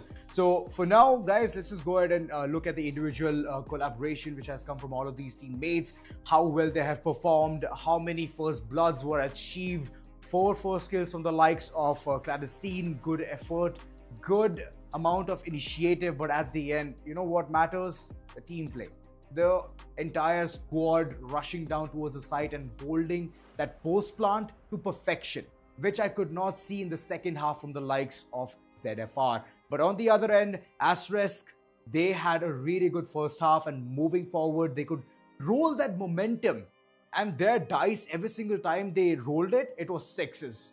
Yeah, 13-11 once again on Map Haven, 13-11 on Map Abyss. For the side of Team Asterisk, the competition was at an all-time high. And let's not forget, this was their, ZFR was their absolute rival. They've been winning matches left, right, and center. And also, we'll be able to look at the MVP of second map. Who's it going to be? Will it be Mighty Arjun? I pretty much hope so. And looks like there it is from the side of Team Asterisk. 26 kills, first kills, 5.1k damage, 28% headshot, 215 ADR. This man was not only just an initiator to provide information, he was the man to get the job done. They counted on him so many times, especially the last one. He was a sole anchor. Even though being the initiator, you get to have that one perfect perk of getting the information, he kept that in the sidelines. He's like, it's all right. I know it's an execution coming in towards 8 cell. Let me hold every single player. The maximum amount of heavy lifting I do will be better for the entire squad. And that's what happened. He got 3 frags, and then later on stage, it was a 1v2. Where I could see the clear win coming right in, 13-11, clean as it can get. Arjun, he deserves all the credit for the last falling round and the entire game as well. The way he contributed, the way he went ahead and got those informations where the team needed the most, he provided it. Well, let's take a look at the MVP of the series. I'm pretty sure it will be none other than Asterisk, but I'm not quite sure whether if it's the initiator or the duelist, and looks like it is none other than the duelist Yash himself. 16 first kills, 49 kills in total, 8.9k damage, 34% headshot.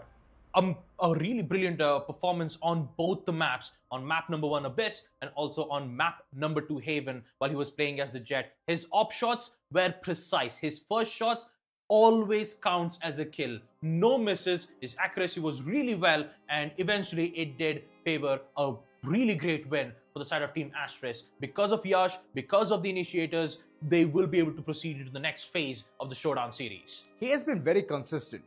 First kills for the map of Abyss was 8, and then in the second map itself, it's around what, 8 more? 16 in total. 16. He has provided the amount of control that a solo duelist can go ahead and do in an entirety of the matchup, right? But talking about the level up, let's see where Yash is reinstated himself. I do want to see him in the top 5 at least at the bare minimum. But Yash is still at 8. All right, cool. He needs to go ahead and showcase more talent, more individual gameplay in moving forward all of these matches. But talking about Dogster, Caramel, and Ceylon, they're still going to be at the tippy top because there's no one who can defeat these players. And because I'm Batman, we had a lot of hopes for this player, especially whenever it comes to that individuality, the gameplay, the gunplay style. He could not hit his shots today. Unfortunately, whenever he works like a charm. But today was not the day. I believe you're talking about Batman, right? I believe his performance, on both the maps, I'm pretty sure that he has changed two of the roles back to back. I believe on Duelist, he was playing as the ISO, and also right here on map number 2, Haven, he also picked a different agent, which didn't quite deliver the impact for Zero Frags. But Right. all in all, they did give a really amazing fight, all the way up to 11 points, right? 13 to 11, 13 to 11 on both the maps. It was really well done for them. Well, the same amount of fight will be right here as well. We have a couple of products for you guys. It's gonna be, first off, the Crucial's DDR5 RAM, man, best in class 5600 CL46, which delivers 1.75 times faster speed than an average DDR4 RAM. So the fight is really on. If you want to go ahead and upgrade your PC, now's the time. Go ahead and do it. Link is there already in the chat section, alongside down in the description as well. So yeah, both of them right there. You can go ahead and choose for it and offer your best RAMs. Yeah, and also, even including RAM, you need some specific storage to help you get your game running, right? So how do you do that? You'd be able to use that with a blazing fast speed up to 1050 Mbps with Crucial X9 Pro portable SSD. Not only is it used for gaming, it also helps for traveling in multiple places. A mini drive that could help you give faster copy pasting, which helps you in providing such good renderings for photos and videos, and most importantly, get the best performance in gaming. Well, true. I myself have gotten the X9 Pro, and I'm pretty happy with it. You know, whenever I need that blazing fast speed, whenever I need my photos to be stored, I can just go ahead and do that. Plus, you can even store your videos as well, man. It's an SSD. You can do everything with it. So, guys, go ahead and check the description down below and understand your product to get it. But about the Spawn, Baba Gusta. Care to introduce? Absolutely. This amazing spawn that we're looking right now is powered by Brainstorm, designed by Fury, and beautifully executed by the Esports Club, where esports It's done right. absolutely. Well, that's pretty much it. The first game is over, right? But the second one will come in real soon. So I'm hoping that you guys are gonna stick around for a longer time. And the first one was so good, man. Trust me, Asterisk, they were at the risk of falling apart and then heading right outside the tournament. But instead, it was Zero Frags. Thanks to the way the entire thing has gone for the entire team, it was synergized. It had a really good execution plan. And that contingency plan, whenever you have it right, it always works out for the best. But guys, that's pretty much it for the first matchup. We're going to see you on the second one. Till then, don't go anywhere. Stay tuned and bye-bye.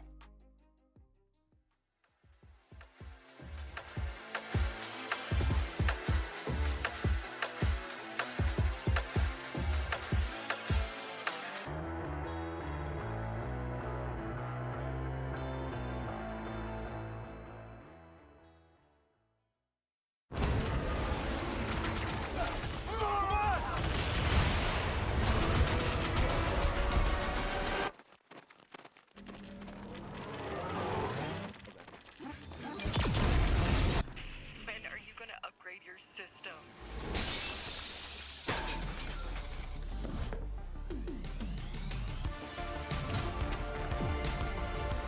Alright, let's do this. Once there was a hunter who saw what others could not. With a magic case in her backpack, she roamed with wild abandon into the great unknown. Her gaze inescapable, her reflexes lightning fast. When armies swarmed, she went through. With eyes open wide, hands steady, holding, watching, capturing everything in sight.